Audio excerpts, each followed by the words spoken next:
തുടങ്ങാമല്ലേ? എല്ലാവർക്കും ക്രിസ്തുമസ് നവവത്സര ആശംസകൾ. സ്നേഹത്തിൻ്റെയും സമാധാനത്തിൻ്റെയും ത്യാഗത്തിൻ്റെയും സാഹോദര്യത്തിൻ്റെയും പങ്കുവെക്കലിൻ്റെയും പുത്തൻ പ്രതീക്ഷയുടെയും ആഘോഷമാണ് ക്രിസ്മസ്. ഭൂമിയിൽ സന്മനസ്സുള്ളവർക്ക് സമാധാനം എന്ന ബൈബിൾ വാക്യം മഹത്തായ നന്മയെ കുറിക്കുന്നു. ലോകത്തിനാകെ വെളിച്ചം പകരുന്ന ആ സന്ദേശത്തിൻ്റെ പ്രഭ കെടുത്തും വിധം ക്രിസ്മസ് ആഘോഷങ്ങളെപ്പോലും കടന്നാക്രമിക്കുന്ന അവസ്ഥ നമ്മെ ആകെ അസ്വസ്ഥരാക്കുകയാണ്. മധ്യപ്രദേശ്, UP, കർണാടക, ഹരിയാന, ഒഡീഷ, ഛത്തീസ്ഗഡ്, ബീഹാർ, ജാർഖണ്ഡ് മുതലായ സംസ്ഥാനങ്ങളിൽ വ്യാപകമായി ഇത്തരം ആക്രമണം നടക്കുന്നതിൻ്റെ വാർത്ത വന്നു. സംഘപരിവാർ ശക്തികളാണ് എല്ലാ ആക്രമണങ്ങൾക്കും പിന്നിൽ. ഉത്തർപ്രദേശ് സർക്കാർ ക്രിസ്മസ് അവധി തന്നെ റദ്ദാക്കി. അന്ന് മുൻ പ്രധാനമന്ത്രി വാജ്പേയിയുടെ ജന്മദിനം ആഘോഷിക്കാനാണ് നിർദ്ദേശം. ഈ ദിവസം വിദ്യാർത്ഥികളുടെ ഹാജർ നിർബന്ധമാക്കുകയും ചെയ്തു. ഇതിൽ നിന്നൊക്കെ കേരളം വിട്ടുനിൽക്കും എന്നാണ് നമ്മളെല്ലാവരുടെയും ബോധ്യം. എന്നാൽ ആ ബോധ്യത്തെ ഇല്ലാതാക്കാനുള്ള ശ്രമങ്ങൾ ഉണ്ടാകുന്നു. സംസ്ഥാനത്തെ തപാൽ ഓഫീസുകളിലെ ക്രിസ്മസ് പുതുവത്സരാഘോഷ പരിപാടിയിൽ ഗണഗീതം പാടണമെന്ന് BMS യൂണിയൻ്റെ ആവശ്യം ഉയർന്നു. ഇതിനെതിരെ പ്രതിഷേധം വന്നതോടെ ജീവനക്കാരുടെ കൂട്ടായ്മകൾ പോസ്റ്റ് ഓഫീസുകളിൽ നടത്താനിരുന്ന ക്രിസ്മസ് ആഘോഷം തന്നെ റദ്ദാക്കാൻ ചീഫ് പോസ്റ്റ് മാസ്റ്റർ ജനറൽ തീരുമാനിച്ചു അത്രേ. പാലക്കാട് പുതുശ്ശേരിയിൽ കുട്ടികൾ അടങ്ങുന്ന കരോൾ സംഘത്തിന് നേരെ സംഘപരിവാർ അക്രമമുണ്ടായി. ഈ അക്രമി സംഘത്തെ ന്യായീകരിച്ചാണ് BJP നേതാക്കൾ രംഗത്ത് വന്നത്. കരോൾ സംഘങ്ങളെ അപമാനിക്കുന്ന രീതിയിൽ അവർ പൊതുവായി മദ്യപിക്കാറുണ്ടെന്നും മാന്യതയില്ലാത്ത രീതിയിലാണ് കരോൾ നടന്നതെന്നുമുള്ള ന്യായീകരണങ്ങളാണ് ചില മുതിർന്ന നേതാക്കളായവർ തന്നെ നിരത്തിയത്. അക്രമങ്ങൾ നടത്തിയവർക്കെതിരെ കർശന നടപടി സ്വീകരിച്ചിട്ടുണ്ട്.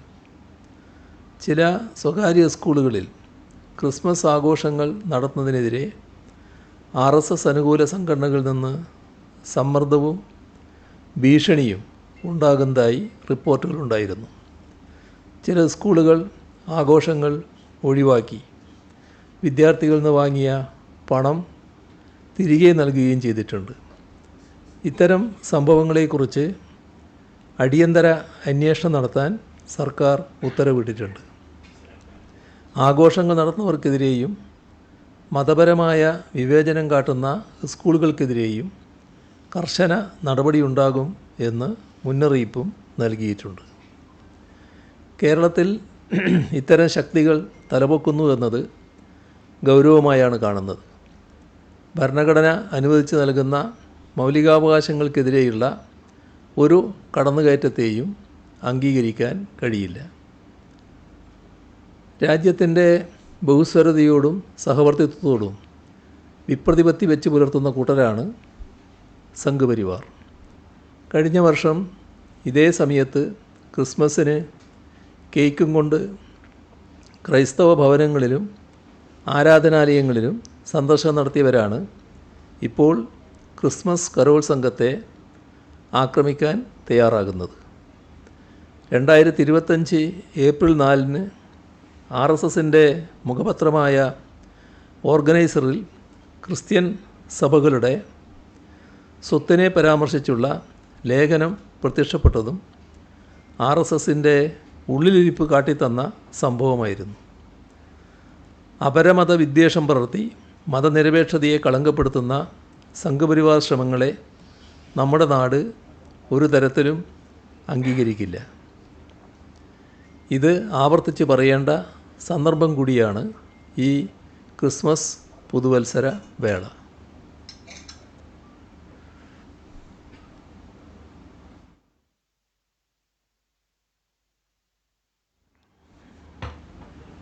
ഇതിനോട് ചേർത്ത് പറയേണ്ട മറ്റൊന്നാണ് വാളയാറിലെ കൊലപാതകം. ആ ഹീന സംഭവത്തിന് പിന്നിലുള്ള മുഴുവൻ ആളുകളെയും നിയമത്തിന് മുന്നിൽ കൊണ്ടുവരാൻ കഴിഞ്ഞു. ഉറപ്പുവരുത്തുന്നതിനുള്ള നിയമപരമായ നടപടികളാണ് സ്വീകരിച്ചുകൊണ്ടിരിക്കുന്നത്. പ്രത്യേക അന്വേഷണ സംഘമാണ് കേസ് അന്വേഷിക്കുന്നത്. ഫലപ്രദമായ അന്വേഷണം തന്നെ ഈ കാര്യത്തിൽ നടക്കുമെന്നതാണ് പറയാനുള്ളത്.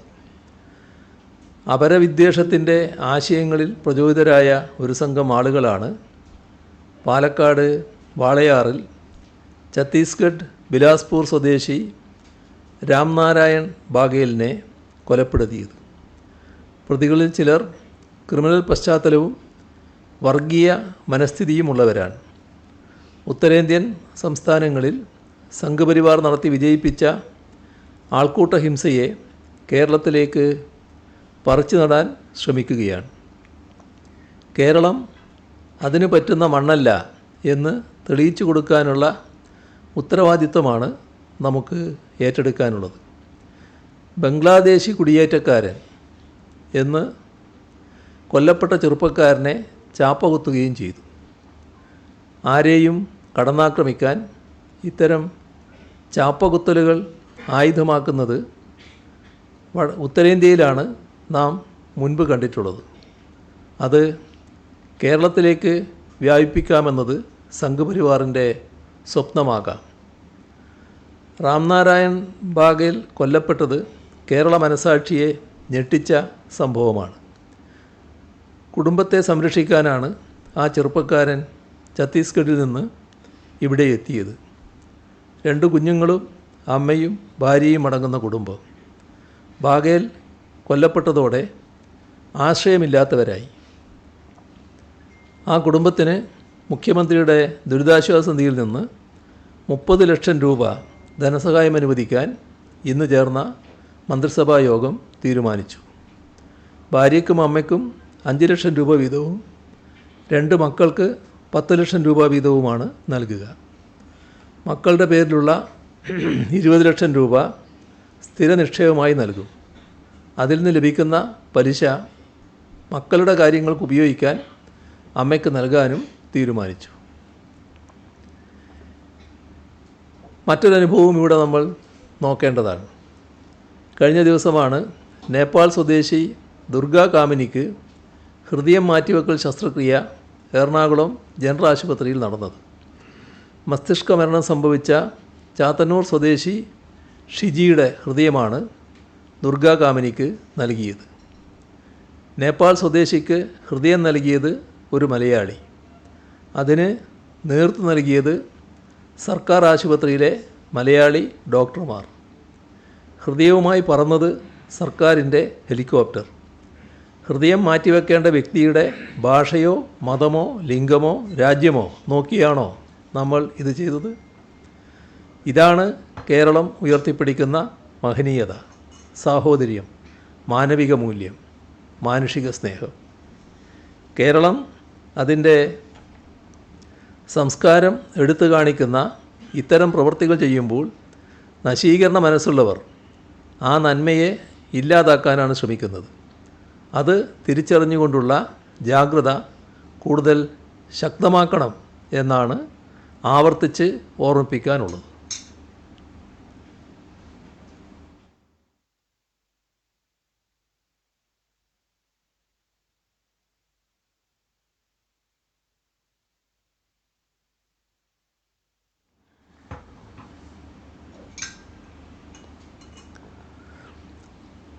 നമുക്കറിയാം കേന്ദ്ര സർക്കാരിനെ നയിക്കുന്നത് RSS ആണ് എന്നത്.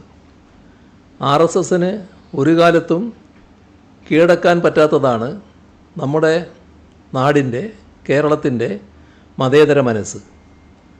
വർഗീയ പ്രചാരണം, വിദ്വേഷം വളർത്തൽ, കലാപം സൃഷ്ടിക്കൽ, ഇതൊക്കെ കേരളത്തിൽ RSS പ്രയോഗിച്ചു. രാജ്യത്ത് ഏറ്റവും കൂടുതൽ സംഘശാഖകൾ ഇവിടെ ഉണ്ടാക്കി എന്ന് അഹങ്കരിച്ചു. പക്ഷേ നാടിൻ്റെ പിന്തുണയോ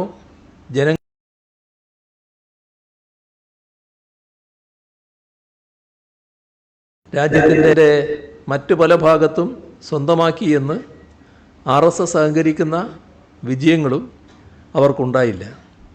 അങ്ങനെയുള്ള പരാജയങ്ങളുടെയും തിരിച്ചടികളുടെയും നൈരാശ്യത്തിൻ്റെ ചരിത്രം മാറ്റാനാണ് രാജ്യത്തിൻ്റെ ഭരണാധികാരം എന്ന ആയുധം അവർ പ്രയോഗിക്കുന്നത്.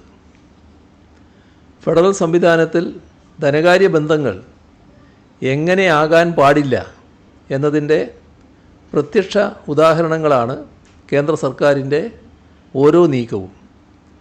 മൂലധന ചെലവിനായി കേരളം നടത്തുന്ന ഉദ്യമങ്ങളെ തുരങ്കം വെക്കാനുള്ള തീവ്ര ശ്രമങ്ങളാണ് കഴിഞ്ഞ 5 വർഷമായി കണ്ടുവരുന്നത്.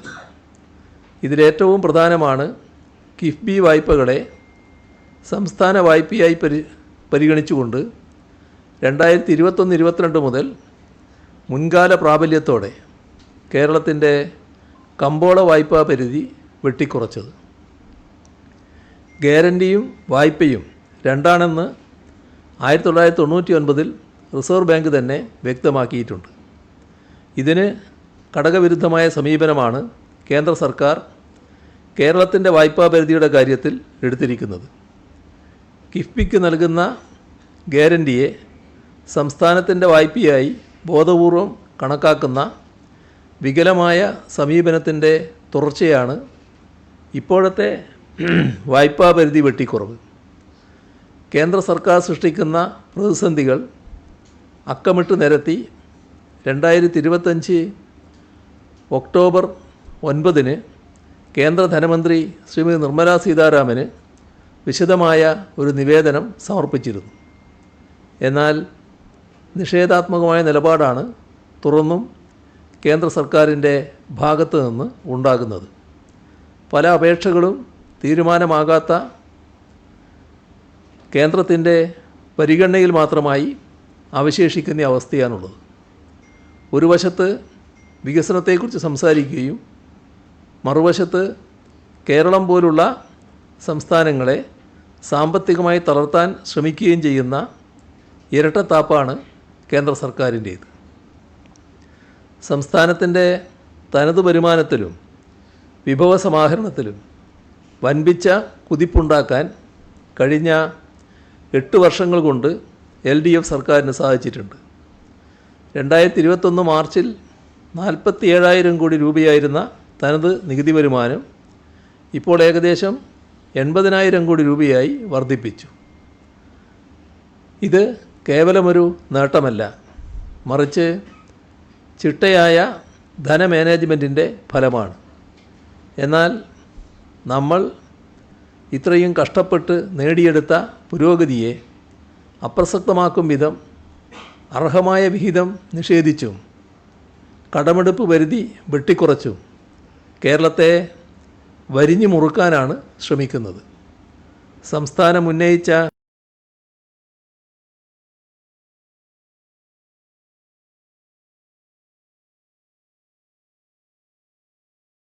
GST സമ്പ്രദായം നിലവിൽ വന്നതോടെ സംസ്ഥാനങ്ങളുടെ നികുതി അധികാരം ഗണ്യമായി പരിമിതപ്പെട്ടുവെന്നത് എല്ലാവർക്കും അറിയാവുന്നതാണ്.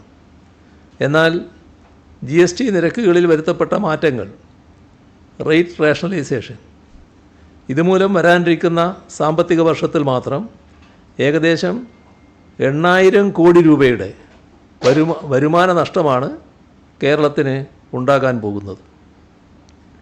ഇതിൻ്റെ ആഘാതം ചെറുതല്ല. നഷ്ടപരിഹാരം ഇപ്പോൾ നിലവിലില്ല.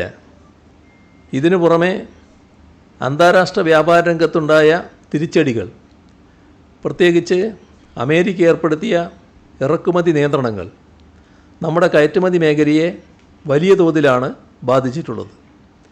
സമുദ്രോൽപ്പന്നങ്ങൾ, സുഗന്ധവ്യഞ്ജനങ്ങൾ, കശുവണ്ടി, തുണിത്തരങ്ങൾ തുടങ്ങിയ മേഖലകളിൽ 2500 കോടി രൂപയുടെ അധിക വാർഷിക നഷ്ടമാണ് ഇതുമൂലം സംഭവിക്കുന്നത്. ഇത്രയേറെ വെല്ലുവിളികൾക്കിടയിലാണ് IGST സെറ്റിൽമെൻറ്റിൻ്റെ പേരിൽ 965 കോടി 16 ലക്ഷം രൂപ മുൻകൂർ വിനിയോഗം ക്രമീകരിച്ചു എന്ന സാങ്കേതിക ന്യായം പറഞ്ഞ് 2025 ഏപ്രിലിൽ വെട്ടിക്കുറച്ചത്. IGST വിഹിതത്തെ ആശ്രയിക്കുന്ന ഒരു ഉപഭോക്തൃ സംസ്ഥാനമെന്ന നിലയിൽ ഇത് നമ്മുടെ ധനപരമായ നിലയെ കൂടുതൽ വഷളാക്കിയിരിക്കുകയാണ്.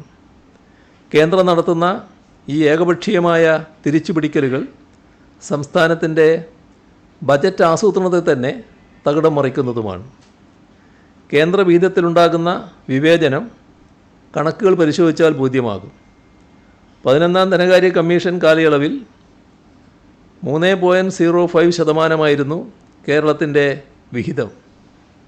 15ാം കമ്മീഷനായപ്പോഴേക്ക് 1.92% കുറഞ്ഞു. 4 വർഷം മുൻപ് വരെ സംസ്ഥാനത്തിൻ്റെ ആകെ റവന്യൂ വരുമാനത്തിൻ്റെ 45% കേന്ദ്ര സർക്കാർ നൽകിയിരുന്ന സ്ഥാനത്ത് ഇന്നത് 25 മുതൽ 30% ഇടിഞ്ഞു. അതായത് ആകെ റവന്യൂ വരുമാനത്തിൻ്റെ 70 മുതൽ 75% വരെ സംസ്ഥാനം തന്നെ കണ്ടെത്തേണ്ടി വരികയാണ്. മറ്റു പല സംസ്ഥാനങ്ങളിലും ഇതിന് നേരെ തിരിച്ചാണ് അനുഭവം.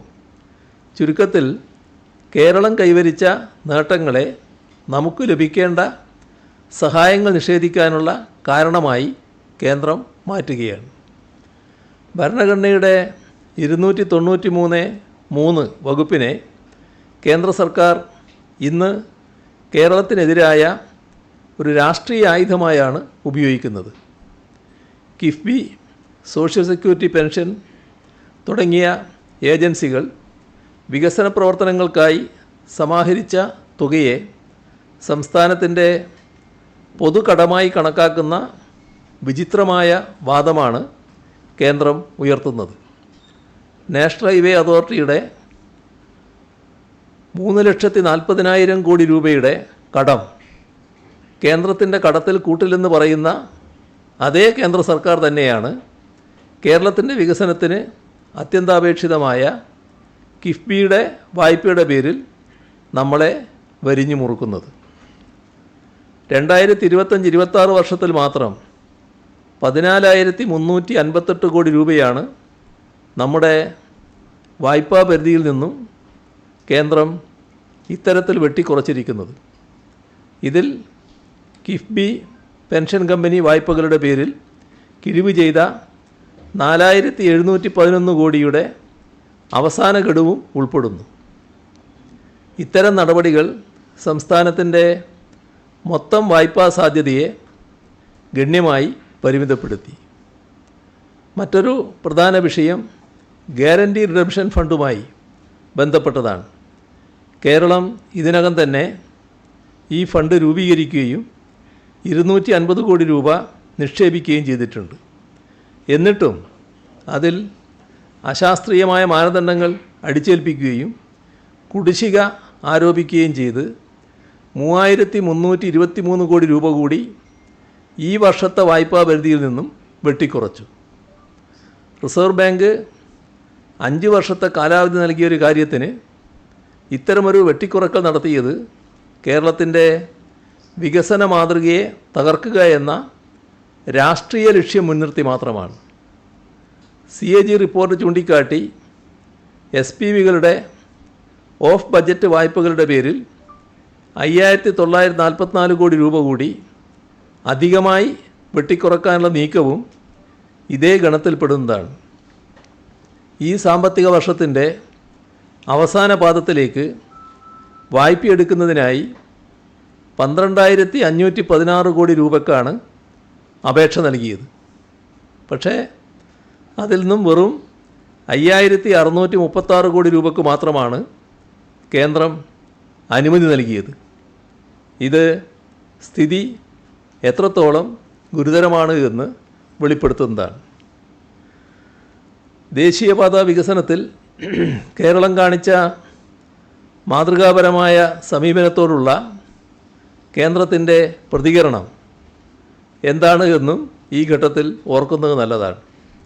സ്ഥലമേറ്റെടുപ്പ് തുകയുടെ 25% വഹിക്കാൻ തയ്യാറായ രാജ്യത്തെ ഒരേ ഒരു സംസ്ഥാനമാണ് കേരളം. ഇതിനായി അംഗീകരിച്ച 6769 കോടിയിൽ ഇതിനകം നാം കൈമാറിയത് 5580 കോടി രൂപയാണ്. വികസനത്തോടുള്ള നമ്മുടെ ഈ സന്നദ്ധതയെ അംഗീകരിക്കുന്നതിന് പകരം ആ തുകയെയും നമ്മുടെ സാധാരണ വായ്പാ പരിധിയിൽ ഉൾപ്പെടുത്തി ശിക്ഷിക്കുന്ന നടപടിയാണ് കേന്ദ്രം സ്വീകരിച്ചത്. നമ്മുടെ ഈ നിക്ഷേപത്തെ വായ്പയായി കണ്ട് വെട്ടിക്കുറക്കുന്നത് സംസ്ഥാനത്തെ വൻകിട വികസന പദ്ധതികളിൽ നിന്ന് പിന്തിരിപ്പിക്കാൻ മാത്രമേ സഹായിക്കൂ. സംസ്ഥാനത്തിൻ്റെ ആഭ്യന്തര ഉൽപ്പാദനത്തിൻ്റെ കണക്കെടുപ്പിൽ പോലും അപാകതകൾ വരുത്തിക്കൊണ്ട് നമ്മുടെ വായ്പാ പരിധി വെട്ടിച്ചുരുക്കുകയാണ്.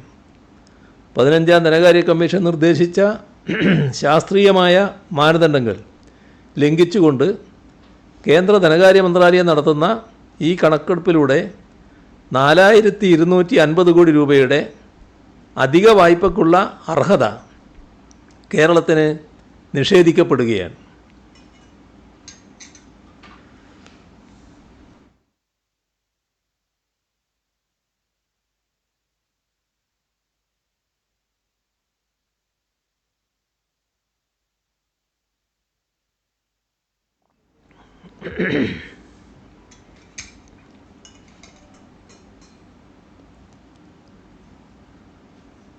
പതിനഞ്ചാം ധനകാര്യ കമ്മീഷൻ ശുപാർശ ചെയ്ത രീതിശാസ്ത്രം പ്രകാരം കേരളത്തിൻ്റെ NBC നെറ്റ് ബോറോയിങ് സീലിംഗ് 44,126 കോടി രൂപയാണ്. കേന്ദ്രം അത് 39,876 കോടിയായി പരിമിതപ്പെടുത്തി. ഇതിനു പുറമെ 2023-24 സാമ്പത്തിക വർഷത്തിൽ അനുവദിച്ച 1877 കോടി 58 ലക്ഷം രൂപയുടെ അധിക വായ്പ അന്തിമ GSDP കണക്കുകൾ വരുന്നതിന് മുൻപേ തന്നെ 2024-25 പരിധിയിൽ നിന്നും ക്രമീകരിച്ചു. ഇത്തരത്തിൽ ഓരോ ഇനത്തിലും തുക വെട്ടിക്കുറക്കുമ്പോൾ കേരളം നേരിടുന്നത് ഒരു കൃത്യമായ സാമ്പത്തിക ഉപരോധമാണ്. കേന്ദ്രത്തിൻ്റെ ഈ നയം മൂലം മൊത്തത്തിൽ 1,07,513 കോടി രൂപയുടെ വിഭവ നഷ്ടമാണ് കേരളത്തിന് സമീപകാലത്ത് ഉണ്ടായിരിക്കുന്നത്. കേരളത്തിൻ്റെ ലോട്ടറി ഏത് തരത്തിലാണ് പ്രവർത്തിക്കുന്നത് എന്ന് നമുക്കെല്ലാം അറിയാവുന്നതാണല്ലോ. അതുകൊണ്ട് ജീവിക്കുന്നത് സമൂഹത്തിൽ ഏറ്റവും പ്രയാസം അനുഭവിക്കുന്ന അനേകായിരങ്ങളാണ്. പാർശ്വവൽക്കരിക്കപ്പെട്ട മറ്റൊരു ജീവനോപാധിയുമില്ലാത്ത ഭിന്നശേഷിക്കാരായ പാവങ്ങളുടെ ജീവിതമാർഗമായ ആ ലോട്ടറിയെ അനധികൃത ചരക്കുകളുടെ കൂട്ടത്തിൽപ്പെടുത്തി 40% നികുതി ചുമത്തിയത് എന്തു പറഞ്ഞാണ് യൂണിയൻ സർക്കാരിന് ന്യായീകരിക്കാനാവുക? ഏറ്റവും സുതാര്യമായി നടക്കുന്ന കേരള സംസ്ഥാന ലോട്ടറിയെ പോലും ഇങ്ങനെ ദ്രോഹിക്കുന്നത് ഏത് ജനങ്ങളോടുള്ള സ്നേഹം കൊണ്ടാണ്? ഇത്രയേറെ സാമ്പത്തിക പ്രയാസങ്ങൾ കേന്ദ്രം അടിച്ചേൽപ്പിച്ചിട്ടും സംസ്ഥാന സർക്കാർ പതറാതെ മുന്നോട്ട് പോയിട്ടുണ്ട്. ശമ്പളവും പെൻഷനും കൃത്യമായി നൽകാനും 4,71,000 പേർക്ക് വീട് നൽകിയ ലൈഫ് മിഷനിലൂടെ 5 ലക്ഷം വീട് എന്ന ലക്ഷ്യത്തിലേക്ക് എത്താനും പ്രതിജ്ഞാബദ്ധമായ നീക്കമാണ് നടക്കുന്നത്. ക്ഷേമ പെൻഷൻ 2,000 രൂപയാക്കി ഉയർത്തിയത് 60 ലക്ഷം പേർക്കാണ് ആശ്വാസകരമാകുന്നത്. UDF കാലത്ത് വെറും 34 ലക്ഷമായിരുന്ന ഗുണഭോക്താക്കളുടെ എണ്ണം ഇന്ന് 60 ലക്ഷമായി ഉയർന്നു. അന്ന് 600 രൂപയാണ് പെൻഷൻ തുക എന്നത് എല്ലാവർക്കും അറിയാവുന്നതുമാണ്. സാധാരണക്കാരോടുള്ള നമ്മുടെ സംസ്ഥാന സർക്കാരിൻ്റെ കരുതലിൻ്റെ അടയാളമാണിതൊക്കെ. എന്നാൽ ഈ സാമ്പത്തിക വരിഞ്ഞുമുറുക്കൽ നമ്മുടെ കുതിപ്പിൻ്റെ വേഗത കുറക്കാൻ കാരണമാകുന്നുണ്ട്.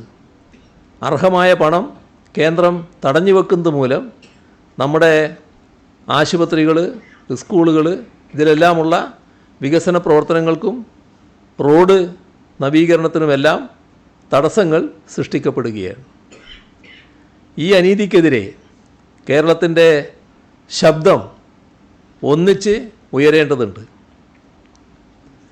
പക്ഷേ നിർഭാഗ്യകരമായ അവസ്ഥയാണ്, സംസ്ഥാനത്തിൻ്റെ വികസനത്തെ തകർക്കാൻ കേന്ദ്രം നടത്തുന്ന ഈ നീക്കങ്ങളെ തുറന്നു കാട്ടാൻ സമീപനം സ്വീകരിക്കുകയല്ല പ്രതിപക്ഷം ചെയ്യുന്നത്. അതിനു പകരം സംസ്ഥാനത്തുള്ള പ്രതിപക്ഷം കേരളത്തിന് അർഹമായ വിഹിതം ചോദിച്ച് വാങ്ങുന്നതിന് കേന്ദ്രത്തിൻ്റെ മുന്നിൽ സംസാരിക്കാൻ പോലും തയ്യാറല്ല, നിവേദനം നൽകാനും തയ്യാറല്ല. പ്രതിപക്ഷ നേതാവും UDF എംപിമാരും കേരളത്തിലെ ജനങ്ങളോട് കടുത്ത വഞ്ചനയാണ് കാണിച്ചുകൊണ്ടിരിക്കുന്നത്. പാർലമെൻറ്റിൽ കേരളത്തിൻ്റെ ആവശ്യങ്ങൾക്കായി ശബ്ദമുയർത്താൻ ഇവർ തയ്യാറാകുന്നില്ല. രാഷ്ട്രീയ ലാഭത്തിനായി നാടിൻ്റെ വികസനത്തെ ബലി കൊടുക്കാനാണ് തയ്യാറാകുന്നത്. കേന്ദ്ര ഗ്രാൻറ്റിൻ എയ്ഡിൽ 15,309 കോടി 60 ലക്ഷം രൂപയുടെ കുറവ്, അത് 56%. ആ കുറവുണ്ടായിട്ടും ഇവർ മൗനം പാലിക്കുന്നത് ആർക്കു വേണ്ടിയാണ്? നമ്മുടെ സംസ്ഥാനത്തിന് അർഹമായത് നിഷേധിക്കുമ്പോൾ സംസ്ഥാന താൽപ്പര്യം ഉയർത്തിപ്പിടിക്കാൻ എല്ലാവരും ശ്രമിക്കേണ്ടതല്ലേ? കേരളത്തിനെ അപമാനിക്കാനും വികസനം മുടക്കാനും ലഭിക്കുന്ന സന്ദർഭങ്ങളൊന്നുപോലും ഇവർ പാഴാക്കുന്നില്ല എന്നതും ലജ്ജാകരമായ കാര്യമാണ്. കേന്ദ്ര സർക്കാർ ഇത്തരം നടപടികൾ സ്വീകരിക്കുമ്പോൾ UDFൻ്റെ സമീപനം എന്താണ്? ലോക്സഭയിൽ 18 എംപിമാർ എന്ത് സമീപനമാണ് കൈക്കൊള്ളുന്നത്? എങ്ങനെ കേരളത്തിനുള്ള സഹായം കുറക്കാം എന്ന ലക്ഷ്യത്തോടെ ചോദ്യങ്ങൾ ഉയർത്തുന്നവർ നമ്മുടെ പ്രശ്നങ്ങൾ ഉയർത്താൻ തയ്യാറാകുന്നില്ല. പ്രതിസന്ധി ഘട്ടങ്ങളിൽ കേരളത്തിൻ്റെ പൊതു താൽപ്പര്യത്തിനെതിരെ കേന്ദ്ര ഭരണകക്ഷിയോട് ചേർന്ന് നിൽക്കാനാണ് UDF ശ്രമിക്കുന്നത്. കേന്ദ്ര സർക്കാർ അടിയന്തരമായി ഈ സാമ്പത്തിക വിവേചനം അവസാനിപ്പിക്കണം. IGST വിഹിതം ഉടനടി പുനഃസ്ഥാപിക്കാനും അന്യായമായി വെട്ടിക്കുറച്ച വായ്പാ പരിധി തിരികെ നൽകാനും കേന്ദ്രം തയ്യാറാകണം. GSDP കണക്കുകളിലെ അപാകത പരിഹരിച്ച് അർഹമായ കടമെടുപ്പ് അവകാശം കേരളത്തിന് നൽകാൻ തയ്യാറാകണം. നമ്മൾ ചോദിക്കുന്നത് ദാനമല്ല, മറിച്ച് ഭരണഘടനാപരമായി നമ്മുടെ അവകാശമാണ്. കേരളത്തിൻ്റെ ന്യായമായ അവകാശങ്ങൾ അംഗീകരിക്കുന്നതുവരെ ജനാധിപത്യപരമായ പോരാട്ടം നമ്മൾ തുടരുക തന്നെ ചെയ്യും. ഈ സന്ദർഭത്തിൽ കേരളത്തിലെ ജനങ്ങളോട് അഭ്യർത്ഥിക്കാനുള്ളത് ഒരു കാര്യം മാത്രമാണ്. നമ്മുടെ നാടിനെ തകർക്കാൻ ശ്രമിക്കുന്ന ശക്തികളെ തിരിച്ചറിയണം. ഏത് പ്രതിസന്ധിയിലും സർക്കാർ ജനങ്ങൾക്കൊപ്പമുണ്ടാകും. കേന്ദ്രത്തിൻ്റെ സാമ്പത്തിക ഉപരോധത്തെ ജനകീയ പ്രതിരോധത്തിലൂടെ നമ്മൾ മറികടക്കും. പ്രളയങ്ങളെയും മഹാമാരികളെയും അതിജീവിച്ച കേരളത്തിൻ്റെ ഇച്ഛാശക്തിക്ക് മുന്നിൽ ഇത്തരം രാഷ്ട്രീയ കുതന്ത്രങ്ങൾ വിജയിക്കില്ല. വികസിത രാജ്യങ്ങൾക്ക് സമാനമായ ജീവിത നിലവാരമുള്ള ഒരു നവകേരളം നിർമ്മിക്കാനുള്ള നമ്മുടെ യാത്രയിൽ എല്ലാ മലയാളികളുടെയും പിന്തുണയും സഹകരണവും അഭ്യർത്ഥിക്കുന്നു. ഒറ്റക്കെട്ടായി നിന്നാൽ ഒരു ശക്തിക്കും കേരളത്തിൻ്റെ കുതിപ്പിനെ തടയാനാകില്ല. അതോടൊപ്പം ഒരു കാര്യം കൂടി വ്യക്തമാക്കട്ടെ, നമ്മുടെ ക്ഷേമ പദ്ധതികൾ എന്ത് ത്യാഗം സഹിച്ചും സംസ്ഥാന സർക്കാർ നടപ്പാക്കുക തന്നെ ചെയ്യും. ഇന്ന് മന്ത്രിസഭാ യോഗം ചേർന്നിരുന്നു. മന്ത്രിസഭാ യോഗമെടുത്ത ചില തീരുമാനങ്ങൾ കൂടി അറിയിക്കാനുണ്ട്. അതിലൊന്ന് വോട്ടർ പട്ടിക സംബന്ധിച്ചുള്ളതാണ്. 2025 തീവ്ര വോട്ടർ പട്ടിക പരിഷ്കരണത്തിൻ്റെ ഭാഗമായി തെരഞ്ഞെടുപ്പ് കമ്മീഷൻ പ്രസിദ്ധീകരിച്ച കരട് പട്ടികയിൽ നിന്ന് 24,08,503 പേർ ഒഴിവാക്കപ്പെട്ടിരിക്കുകയാണ്. ഇതിനു പുറമെ കരട് പട്ടികയിൽ ഉൾപ്പെട്ടവരിൽ 19,32,000 പേർ വോട്ടവകാശം ഉറപ്പിക്കാൻ രേഖകളുമായി വീണ്ടും ഹിയറിങ്ങിന് ഹാജരാകേണ്ടി വരും. നിലവിൽ 18 മുതൽ 40 വയസ്സ് വരെ പ്രായമുള്ളവർ അവരുടെ ബന്ധുത്വം 2002 വോട്ടർ പട്ടികയുമായി ബന്ധപ്പെടുത്തണമെന്ന നിബന്ധനയുള്ളതുകൊണ്ടാണ് ഇത് സംഭവിച്ചിട്ടുള്ളത്. ചുരുക്കത്തിൽ ഈ 19,32,000 പേരും തങ്ങളുടെ വോട്ടവകാശം സ്ഥാപിച്ചു കിട്ടാൻ വീണ്ടും ഈ പ്രക്രിയയിലൂടെ കടന്നു പോകേണ്ട കഠിനമായ സാഹചര്യമാണ് സംജാതമായിരിക്കുന്നത്. അത് പൊതുമണ്ഡലത്തിൽ ലഭ്യമാക്കാൻ തെരഞ്ഞെടുപ്പ് കമ്മീഷൻ തയ്യാറാവുന്നില്ല. ഇതുകൂടാതെ 2002 എന്തെങ്കിലും കാരണത്താൽ വോട്ടർ പട്ടികയിൽ ഉൾപ്പെടാതെ പോയവർ ഇപ്പോൾ പുറത്താക്കപ്പെടാനുള്ള സാധ്യത വളരെയേറെയാണ്. അതിനു മുൻപും അതിനുശേഷവും വോട്ടർ പട്ടികയിൽ ഉൾപ്പെട്ടിരുന്ന പലരും SIRൽ നിന്ന് ഒഴിവാക്കപ്പെടുന്ന സ്ഥിതിയുമുണ്ട്. അതിൻ്റെ കണക്ക് എത്രയെന്ന് നിലവിൽ തെരഞ്ഞെടുപ്പ് കമ്മീഷൻ ലഭ്യമാക്കുന്നില്ല എന്നാണ് മനസ്സിലാക്കുന്നത്. 2021 നിയമസഭാ തെരഞ്ഞെടുപ്പിലും 2024 പാർലമെൻറ്റ് തെരഞ്ഞെടുപ്പിലും അതിനു മുൻപുള്ള തെരഞ്ഞെടുപ്പുകളിലും വോട്ട് ചെയ്തിരുന്ന വ്യക്തികളാണ് ഒഴിവാക്കപ്പെടുന്നത് എന്നതാണ് ഇവിടെ പ്രധാനം. ചില ബൂത്തുകളിൽ അവിശ്വസനീയമായ തരത്തിൽ വോട്ടർമാർ ഒഴിവാക്കപ്പെടുന്നു. ഉദാഹരണത്തിന് പോളിംഗ് സ്റ്റേഷൻ 138 ശ്രീവരാഹം. ഈ ബൂത്തിൽ ആകെയുള്ള 1224 വോട്ടർമാരിൽ 704 പേരുടെ വിവരം ലഭ്യമല്ല എന്നാണ് കാണുന്നത്. ഇത് സംശയാസ്പദമായ കാര്യമാണ്. സംസ്ഥാനത്ത് മറ്റ് ചിലയിടങ്ങളിലും ഇത്തരത്തിലുള്ള സാഹചര്യമുണ്ട് എന്നാണ് അറിയുന്നത്. അർഹതയുള്ള ഒരു വോട്ടർ പോലും പട്ടികയിൽ നിന്ന് ഒഴിവാക്കപ്പെടുന്നില്ല എന്നുറപ്പാക്കേണ്ടത് ജനാധിപത്യ സംവിധാനത്തിൽ വളരെ പ്രധാനമാണ്. ഇതുറപ്പാക്കുക എന്നത് സർക്കാരിനുള്ള ഉത്തരവാദിത്വവുമാണ്. അതിനാൽ കരട് വോട്ടർ പട്ടികയിൽ വിവിധ കാരണങ്ങളാൽ ഉൾപ്പെടാത്ത അർഹരായവരെ സഹായിക്കാൻ വില്ലേജ് ഓഫീസുകൾ കേന്ദ്രീകരിച്ച് ഹെൽപ്പ് ഡെസ്കുകൾ ആരംഭിക്കും. വില്ലേജ് ഓഫീസിൽ സൗകര്യമില്ലെങ്കിൽ എന്ന് പറയുമ്പോൾ ഇപ്പോൾ ഈ തെരഞ്ഞെടുപ്പ് വോട്ടർ പട്ടികയുടെ പുതുക്കലുമായിട്ട് ബന്ധപ്പെട്ടുള്ള ഒട്ടേറെ പ്രവർത്തനങ്ങൾ ആ വില്ലേജ് ഓഫീസിലാണ് നടക്കുന്നത്. അപ്പോൾ അവിടെ ഏതെങ്കിലും തരത്തിലുള്ള അസൗകര്യങ്ങളുണ്ടെങ്കിൽ തൊട്ടടുത്ത സർക്കാർ ഓഫീസുകളിൽ വില്ലേജ് ഓഫീസർക്ക് സൗകര്യമൊരുക്കാവുന്നതാണ്. അത് വില്ലേജ് ഓഫീസറാണ് തീരുമാനിക്കേണ്ടത്. ഹെൽപ്പ് ഡെസ്കുകളിൽ പൊതുജനങ്ങൾക്ക് ആവശ്യമായ സഹായ നിർദ്ദേശങ്ങൾ നൽകുന്നതിനായി 2 ഉദ്യോഗസ്ഥരെ വീതം ചുമതലപ്പെടുത്തും. ഇതിനാവശ്യമായ സംവിധാനങ്ങൾ ഒരുക്കുന്നതിന് അതത് ജില്ലാ കളക്ടർമാരെ ഇന്ന് ചേർന്ന മന്ത്രിസഭാ യോഗം ചുമതലപ്പെടുത്തിയിട്ടുണ്ട്. ഉന്നതികൾ, തീരദേശ മേഖല, മറ്റ് പിന്നോക്ക പ്രദേശങ്ങൾ എന്നിവിടങ്ങളിൽ നേരിട്ടെത്തി അർഹരായവരെ കണ്ടെത്തി ആവശ്യമായ സഹായങ്ങൾ നൽകും. ഇതിന് വില്ലേജ് ഓഫീസർമാരുടെ ആവശ്യപ്രകാരം അംഗൻവാടി വർക്കർമാർ, ആശാ വർക്കർമാർ, കുടുംബശ്രീ പ്രവർത്തകർ എന്നിവരുടെ സേവനം ഉപയോഗപ്പെടുത്തും. വിവിധ സ്ഥാപനങ്ങളിൽ പഠിക്കുന്ന 18 വയസ്സ് പൂർത്തിയായവർ വോട്ടർ പട്ടികയിൽ ഉൾപ്പെടുന്നുവെന്ന് ഉറപ്പുവരുത്തും. ഇതിന് അതാത് സ്ഥാപനങ്ങളിൽ ക്യാമ്പയിൻ പരിപാടികൾ സംഘടിപ്പിച്ച് ആവശ്യമായ ബോധവൽക്കരണവും നടത്തും. തെരഞ്ഞെടുപ്പ് പടിവാതിൽക്ക് നിൽക്കുന്ന സംസ്ഥാനങ്ങളിൽ SIR അനാവശ്യ ധൃതിയിൽ നടത്തുന്നത് ആശാസ്യമല്ലെന്ന് ചൂണ്ടിക്കാട്ടി സർക്കാർ ഒന്നിലധികം തവണ അഭ്യർത്ഥന നടത്തിയിരുന്നു. പക്ഷേ ധൃതിയിൽ തെരഞ്ഞെടുപ്പ് കമ്മീഷൻ അതിതീവ്ര പരിശോധനയ്ക്കായി മുന്നോട്ട് പോവുകയാണ് ഉണ്ടായത്. ഇത് ജനാധിപത്യത്തിൻ്റെ ഉത്തമ താൽപ്പര്യങ്ങൾ സംരക്ഷിക്കാനല്ല എന്നതാണ് ഇപ്പോൾ വ്യക്തമായിക്കൊണ്ടിരിക്കുന്നത്.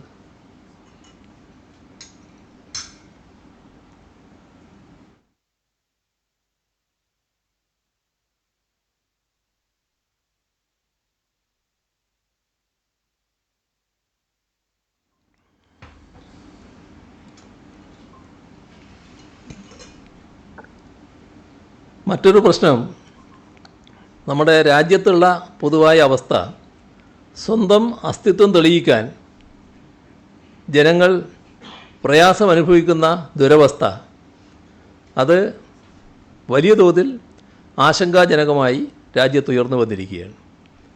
ഒരാൾ താൻ ഈ നാട്ടിൽ ജനിച്ച് ജീവിക്കുന്നയാളാണെന്നോ സ്ഥിരതാമസക്കാരനാണെന്നോ ആരുടെ മുന്നിലും അനായാസം തെളിയിക്കാൻ പ്രാപ്തനാകണം. ഒരാളും പുറന്തള്ളപ്പെടുന്ന അവസ്ഥയുണ്ടാകരുത്. അതിനായി ആധികാരികവും നിയമ പിൻബലമുള്ളതുമായ രേഖ ആ വ്യക്തിയുടെ കൈവശമുണ്ടാകണം. അത്തരമൊരു രേഖ കേരളത്തിൽ ആവിഷ്കരിക്കാൻ സർക്കാർ ഉദ്ദേശിക്കുന്നു. ഇപ്പോൾ സംസ്ഥാനത്ത് നേറ്റിവിറ്റി സർട്ടിഫിക്കറ്റ് ആവശ്യപ്പെട്ടാൽ നൽകി വരുന്നുണ്ട്.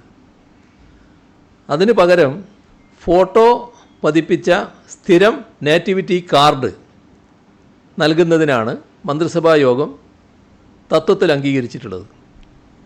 നേറ്റിവിറ്റി സർട്ടിഫിക്കറ്റിന് പകരമായി എക്കാലത്തും ഇതുപയോഗിക്കാനാവും.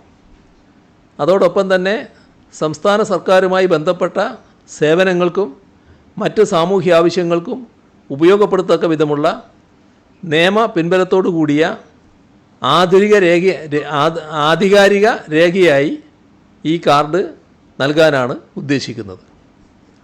ഒരു സംസ്ഥാനത്ത് വ്യക്തിയുടെ ജനനവും ദീർഘകാല താമസവും തെളിയിക്കുന്ന രേഖയാണ് നേറ്റിവിറ്റി സർട്ടിഫിക്കറ്റ്. എന്നാൽ അത് നിയമപ്രാബല്യമുള്ള രേഖയല്ല. നിലവിൽ ഓരോ ആവശ്യങ്ങളുമായി ബന്ധപ്പെട്ട് പല പ്രാവശ്യം നേറ്റിവിറ്റി സർട്ടിഫിക്കറ്റ് വാങ്ങാറുണ്ട്. അതാണ് പതിവ്. ഇത് ചില ഘട്ടങ്ങളിൽ പരാതിയായി സർക്കാരിന് മുന്നിൽ വരികയും ചെയ്തിട്ടുണ്ട്. ജനങ്ങളുടെ നിരന്തരമായ അഭ്യർത്ഥനയും ഇക്കാര്യത്തിൽ സർക്കാരിന് മുന്നിൽ വന്നിട്ടുണ്ട്. ഇത്തരമൊരു കാർഡ് വരുന്നതോടെ ഈ പ്രശ്നങ്ങൾക്ക് പരിഹാരമാകും. നേറ്റിവിറ്റി കാർഡിന് നിയമപ്രാബല്യം നൽകുന്നതിനുള്ള നിയമത്തിൻ്റെ കരട് നിയമവകുപ്പുമായി കൂടിയാലോചിച്ച് മന്ത്രിസഭയുടെ പരിഗണനയ്ക്ക് സമർപ്പിക്കുവാൻ റവന്യൂ വകുപ്പിനെ ചുമതലപ്പെടുത്തിയിരിക്കുകയാണ്. അപ്പോൾ ആധികാരിക രേഖ ഓരോരുത്തരുടെയും കയ്യിലുണ്ടാകുമെന്നതാണ് ഇതിൻ്റെ ഒരു പ്രത്യേകത. സർക്കാർ സേവനങ്ങൾക്ക് ഗുണഭോക്തൃ തിരിച്ചറിയൽ രേഖയായി കാർഡിനെ ഉപയോഗപ്പെടുത്താൻ കഴിയുകയും ചെയ്യും. തഹസിൽദാർക്കായിരിക്കും കാർഡിൻ്റെ വിതരണ ചുമതല. ഇത്രയും കാര്യങ്ങളാണ് ഇന്ന് നിങ്ങളുമായി ആമുഖമായി പങ്കുവെക്കാനുള്ളത്.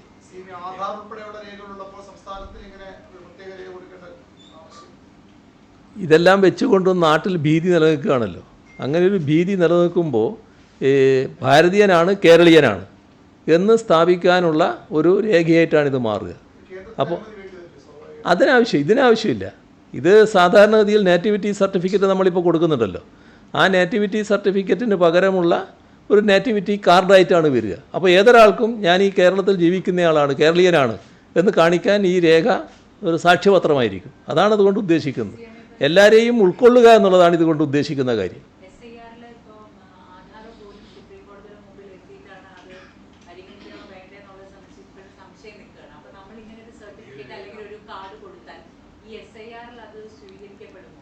SIR-ഉമായിട്ട് ഇതിന് ബന്ധമില്ല. SIR വേറെ തന്നെ ഒരു നടപടിക്രമമാണല്ലോ. ഇത് അതിനുപരി ഒരു പ്രശ്നമുണ്ടല്ലോ. പൗരത്വവുമായി ബന്ധപ്പെട്ടുള്ള പ്രശ്നങ്ങളടക്കം ഉയർന്നു വരുന്നുണ്ടല്ലോ. അത്തരം ആശങ്കകൾക്കെല്ലാമുള്ള ഒരു പരിധിയോളമുള്ള ഒരു പ്രതിരോധമായിട്ട് ഇത് മാറും. കാരണം കേരളത്തിലുള്ള ഒരാൾ കേരളത്തിൽ ജനിച്ചതാണ്, ഇന്ന് ഈ നേറ്റിവിറ്റി കേരളമാണ് എന്ന് തെളിയിക്കുന്ന ഒരു രേഖ ഓരോരുത്തരുടെയും കയ്യിലുണ്ടാകുമെന്നാണ് ഉദ്ദേശിക്കുന്നത്.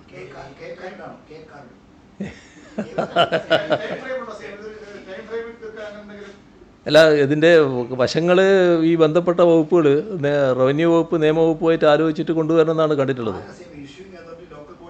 തഹസിൽദാർ ഇതുമായിട്ട് ബന്ധമില്ല. അത് വേറൊരു കാര്യമാണ്. അത് വേറെ തന്നെ ആലോചിക്കുന്ന കാര്യമാണ്. അത് നിലവിൽ ആലോചനയിലുള്ളത് തന്നെയാണ്.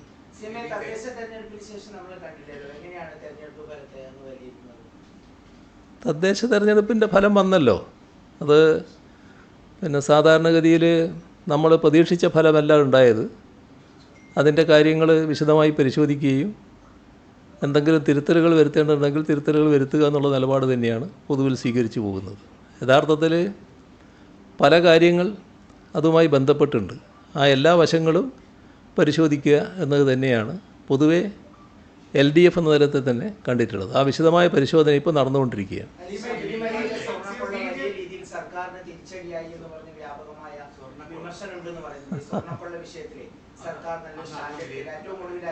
CPIM ജില്ലാ കമ്മിറ്റി അംഗമായ പത്മകുമാർ ഇപ്പോൾ ജയിലിൽ കിടക്കുമ്പോഴും അദ്ദേഹം പാർട്ടിക്ക് തുടരുകയാണ്. അങ്ങനെ ഒരു സമീപനം CPM എടുത്തത് ഒരു തിരിച്ചടിയായി പറയുന്നു. പിന്നെ അങ്ങ് വെള്ളാപ്പള്ളി നടേശനെ കാറിൽ കൂട്ടി പോയതൊക്കെ വലിയ രീതിയിൽ ചർച്ചയാവുന്നുണ്ട്. എന്താ CM-നുള്ള മറുപടി? കുറേ ചോദ്യങ്ങൾ ഒന്നിച്ച് ചോദിച്ചിരിക്കുകയാണ് അല്ലേ? ഇരിക്കട്ടെ. അതിൽ വെള്ളാപ്പള്ളി കാറിൽ കയറി എന്ന് പറയുന്നത് എന്തോ ഒരു മഹാ അപരാധം നടന്നൊരു മട്ടിൽ ചിലർ ചിത്രീകരിക്കാൻ വേണ്ടി ശ്രമിച്ചിട്ടുണ്ട്. അതിൻ്റെ യഥാർത്ഥ കാര്യങ്ങൾ അറിയാലോ. അവിടെ പമ്പയിലൊരു പരിപാടിയിൽ പങ്കെടുക്കാൻ ഞാൻ പോയപ്പോൾ ആ നിൽക്കുന്ന സ്ഥലത്ത് നിന്ന് പരിപാടി സ്ഥലത്തേക്ക് കുറച്ചകലം പോകാനുണ്ട്. അങ്ങോട്ട് അപ്പോഴാണ് വെള്ളാപ്പള്ളി എന്നെ കാണാൻ വരുന്നത്. കണ്ട് സംസാരിച്ച് പരിപാടിക്ക് പോകാൻ വേണ്ടി ഞാനും ഇറങ്ങുന്നു, അദ്ദേഹവും ഇറങ്ങുന്നു. അപ്പോൾ പരിപാടിയിലേക്ക് പോകാൻ ഞാൻ കാറിൽ കയറുമ്പോൾ അദ്ദേഹവും എന്നോടൊപ്പം കാറിൽ കയറി എന്നുള്ളതാണ് വസ്തുത. ആ ദൂരത്തേക്ക് അദ്ദേഹം നടന്നു പോകുന്ന അവസ്ഥ ഒഴിവാക്കാൻ ആ കാറിൽ കയറട്ടെ എന്ന നിലപാട് ഞാനും സ്വീകരിച്ചിട്ടുണ്ടാവും. അതിലെന്താ ഒരു തെറ്റ്? സാധാരണഗതിയിൽ എന്തോ ഒരു തരത്തിലും തൊട്ടുകൂടാൻ പറ്റാത്ത ഒരാളാണ് വെള്ളാപ്പള്ളിയെ പോലെ ഒരാൾ എന്ന് പറയാൻ പറ്റും. അത് ഏതൊരാളായാലും നമ്മൾ ചെയ്യുന്ന കാര്യമല്ലേ.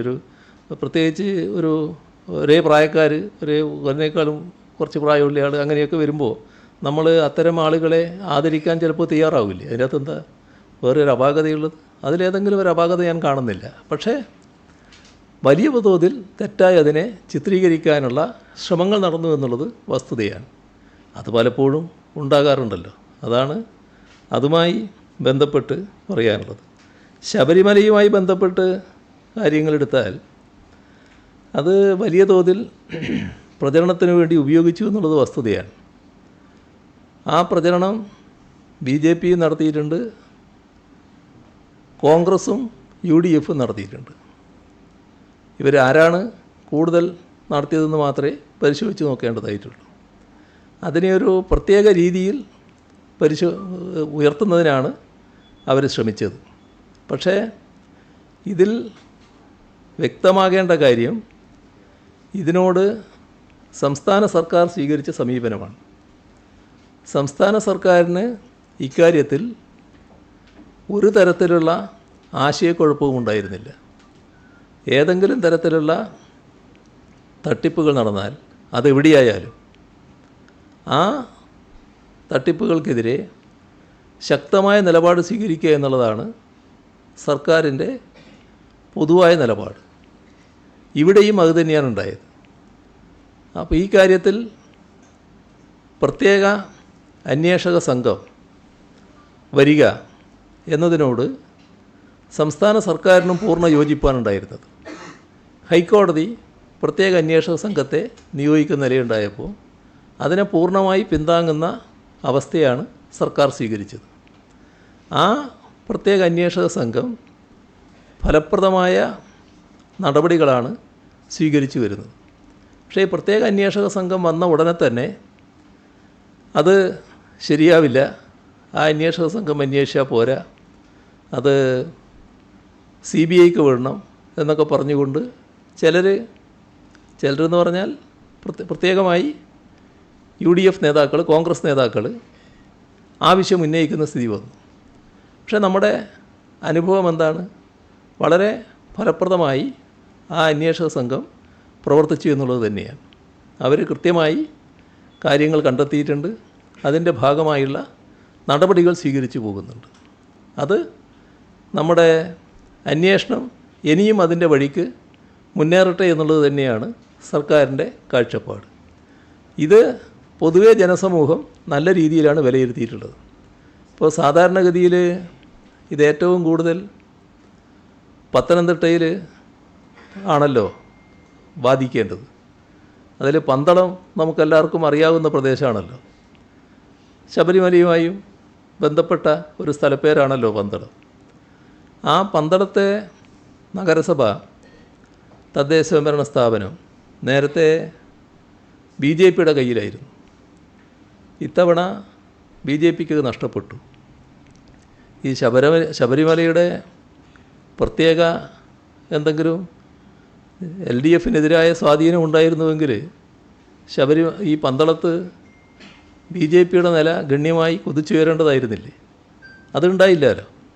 അത് LDFന് തന്നെയാണല്ലോ അനുകൂലമായിട്ട് വന്നത്. LDF ആണല്ലോ അവിടെ BJPയെ പരാജയപ്പെടുത്തി അധികാരത്തിലിരിക്കുന്ന അവസ്ഥ ഇപ്പോൾ വന്നിട്ടുള്ളത്. ഇനി മറ്റൊരു പ്രദേശം എടുത്താൽ കൊടുങ്ങല്ലൂർ അവിടുത്തെ തദ്ദേശ സ്വയംഭരണ സ്ഥാപനം, ആ നഗരസഭ നല്ല രീതിയിൽ BJP ജയത്തിനടുത്തെത്തി നിൽക്കുകയായിരുന്നു കഴിഞ്ഞ തവണ. ഒരു സീറ്റിൻ്റെ വ്യത്യാസമായിരുന്നു എന്നാണ് എൻ്റെ ഓർമ്മ. അപ്പോൾ അത്രയും അടുത്ത് ജയത്തിൻ്റെ അടുത്തെത്തി നിൽക്കുകയാണ്. ഇത്തവണ അവരാ തദ്ദേശ സ്വയംഭരണ സ്ഥാപനം കൈപ്പിടിയിലെടുക്കും എന്നായിരുന്നു അവർ സ്വീകരിച്ച നില. പക്ഷേ കൈപ്പിടിയിൽ കിട്ടിയില്ലല്ലോ. LDF നല്ല നിലക്ക് മുന്നേറിയല്ലോ. അതല്ലേ സാധാരണഗതിയിൽ നമുക്ക് കാണാൻ സാധിക്കുന്നത്.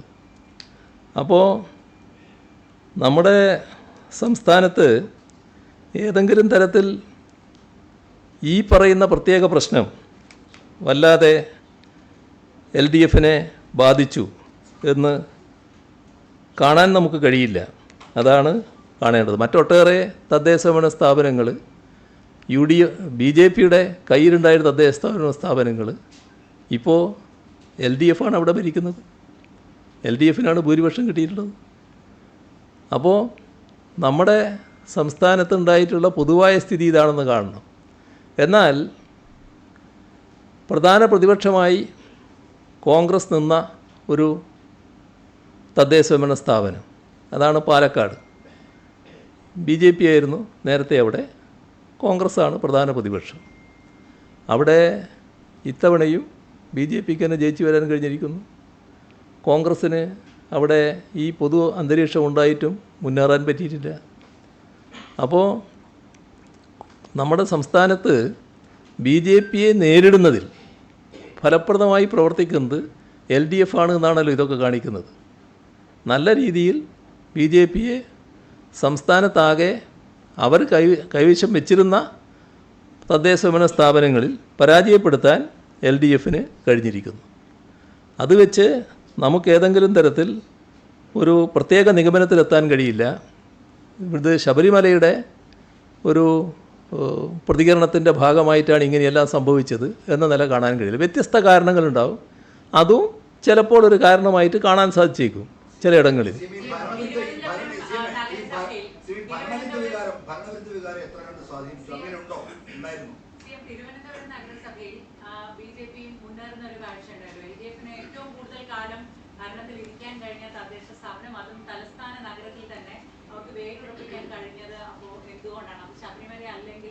തദ്ദേശ സ്ഥാപനത്തിലെ ഭരണമാണോ അതോ സംസ്ഥാന സർക്കാരിനെതിരെയുള്ള എന്തെങ്കിലും വികാരമാണോ? എന്താണ് ഇവിടെ പ്രതിഫലിച്ചത്? അങ്ങയുടെ വിലയിരുത്തൽ എന്താണ്? അല്ല, ഇതിൽ ഞാൻ പറഞ്ഞത് BJPക്ക് നേട്ടമുണ്ടാക്കാൻ കഴിയേണ്ട ഒരു വിഷയമാണല്ലോ ശബരിമല. ആ പ്രചരണം എങ്ങനെ സ്വാധീനിച്ചു എന്നതിൻ്റെ ഉദാഹരണങ്ങളാണ് ഞാൻ എടുത്തു കാണിച്ചത്. ഇവിടെ തിരുവനന്തപുരത്തുണ്ടായത് വളരെ പ്രത്യേകതയാർന്ന നിലയാണ് എന്നത് നമ്മൾ കാണേണ്ടതായിട്ടുണ്ട്. ഇവിടെ സാധാരണഗതിയിലുള്ള വോട്ടിൻ്റെ കണക്കുകൾ ഇപ്പോൾ ഇവിടെയുള്ള ചില നേതാക്കൾ വിശകലനം ചെയ്ത് പറയുന്നത് ഞാൻ ശ്രദ്ധിക്കുകയുണ്ടായി.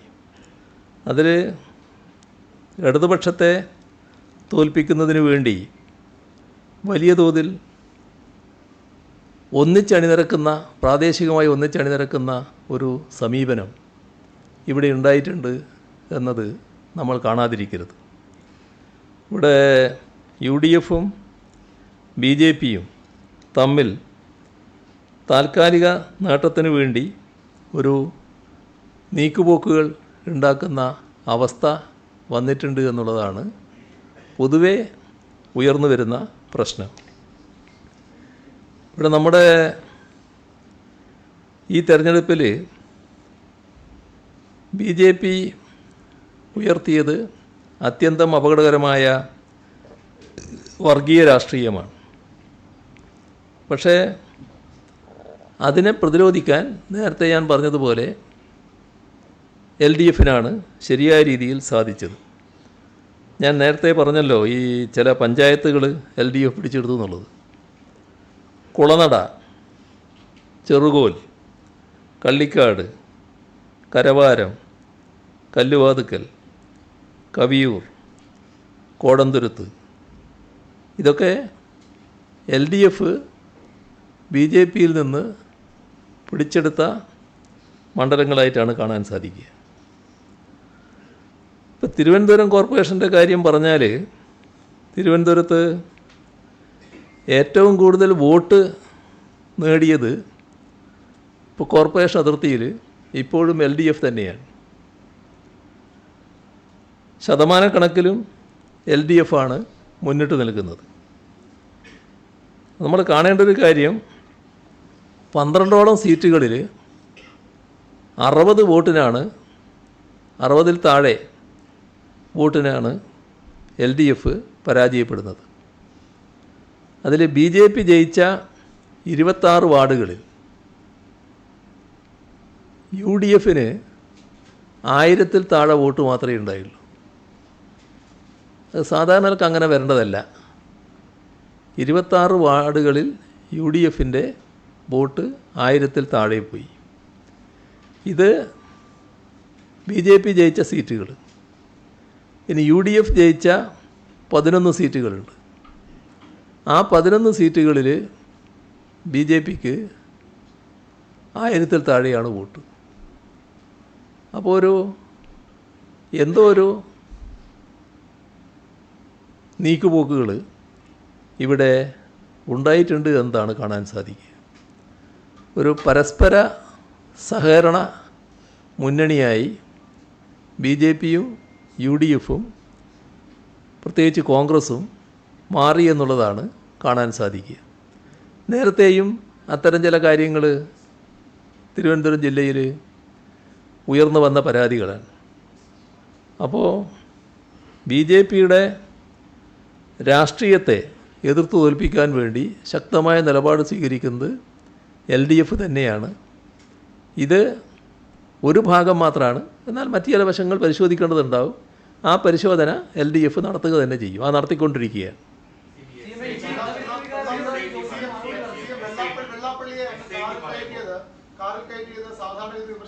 പക്ഷേ അതിന് വെള്ളാപ്പള്ളി പറഞ്ഞ അറപ്പുളവാക്കുന്ന ന്യൂനപക്ഷ വിരുദ്ധ സമീപനങ്ങളുണ്ട്, പ്രസ്താവനകളുണ്ട്. അതുകൊണ്ടല്ലേ അതങ്ങനെ വിമർശിക്കപ്പെട്ടത്? അത് ന്യൂനപക്ഷങ്ങളുടെ എതിർപ്പിന് കാരണമാണ്.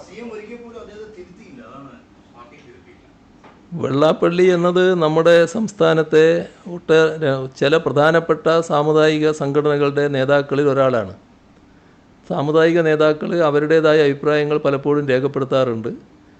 ഞങ്ങളതിനെക്കുറിച്ച് വ്യക്തമായ അഭിപ്രായങ്ങളും രേഖപ്പെടുത്തി പോകാറുമുണ്ട്. അതാണ് സാധാരണ നടക്കുന്നത്.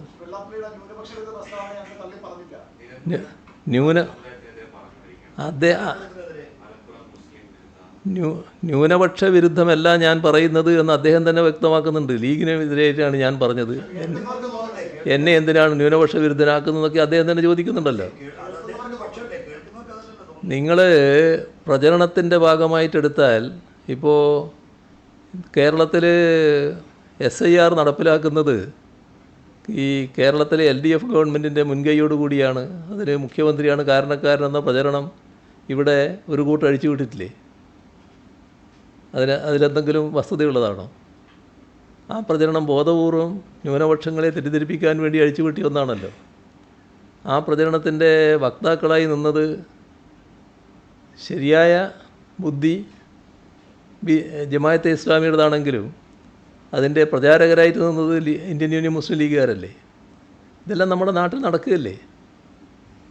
അപ്പോൾ അവരവർക്ക് വേണ്ട കാര്യങ്ങൾ അവരവരും അല്ലാതെ പ്രചരിപ്പിച്ചുകൊണ്ടിരിക്കുകയാണെന്ന് അർത്ഥം. നമ്മൾ ശരിയായി കാര്യങ്ങൾ മനസ്സിലാക്കാൻ തയ്യാറാകണമെന്ന് മാത്രമേ ഉള്ളൂ.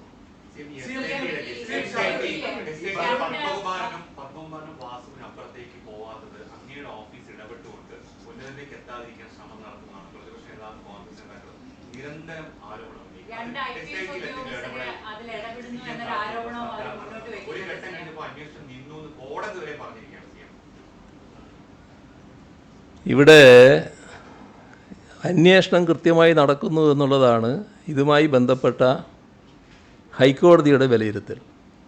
ഹൈക്കോടതി ഇക്കാര്യത്തിൽ ഏതെങ്കിലും തരത്തിലുള്ള ഒരു നെഗറ്റീവായ പരാമർശം നടത്തിയെന്ന് പറയാൻ കഴിയില്ല. കാരണം ഹൈക്കോടതിയുടെ മേൽനോട്ടത്തിലാണ് അന്വേഷണം നടക്കുന്നത്. ആ മേൽനോട്ടം നമുക്കെല്ലാം അറിയാവുന്നതുപോലെ നടത്തുന്നൊരു ബെഞ്ചുണ്ട്. ഇവിടെ ഒരു ജാമ്യാപേക്ഷയാണെന്ന് തോന്നുന്നു.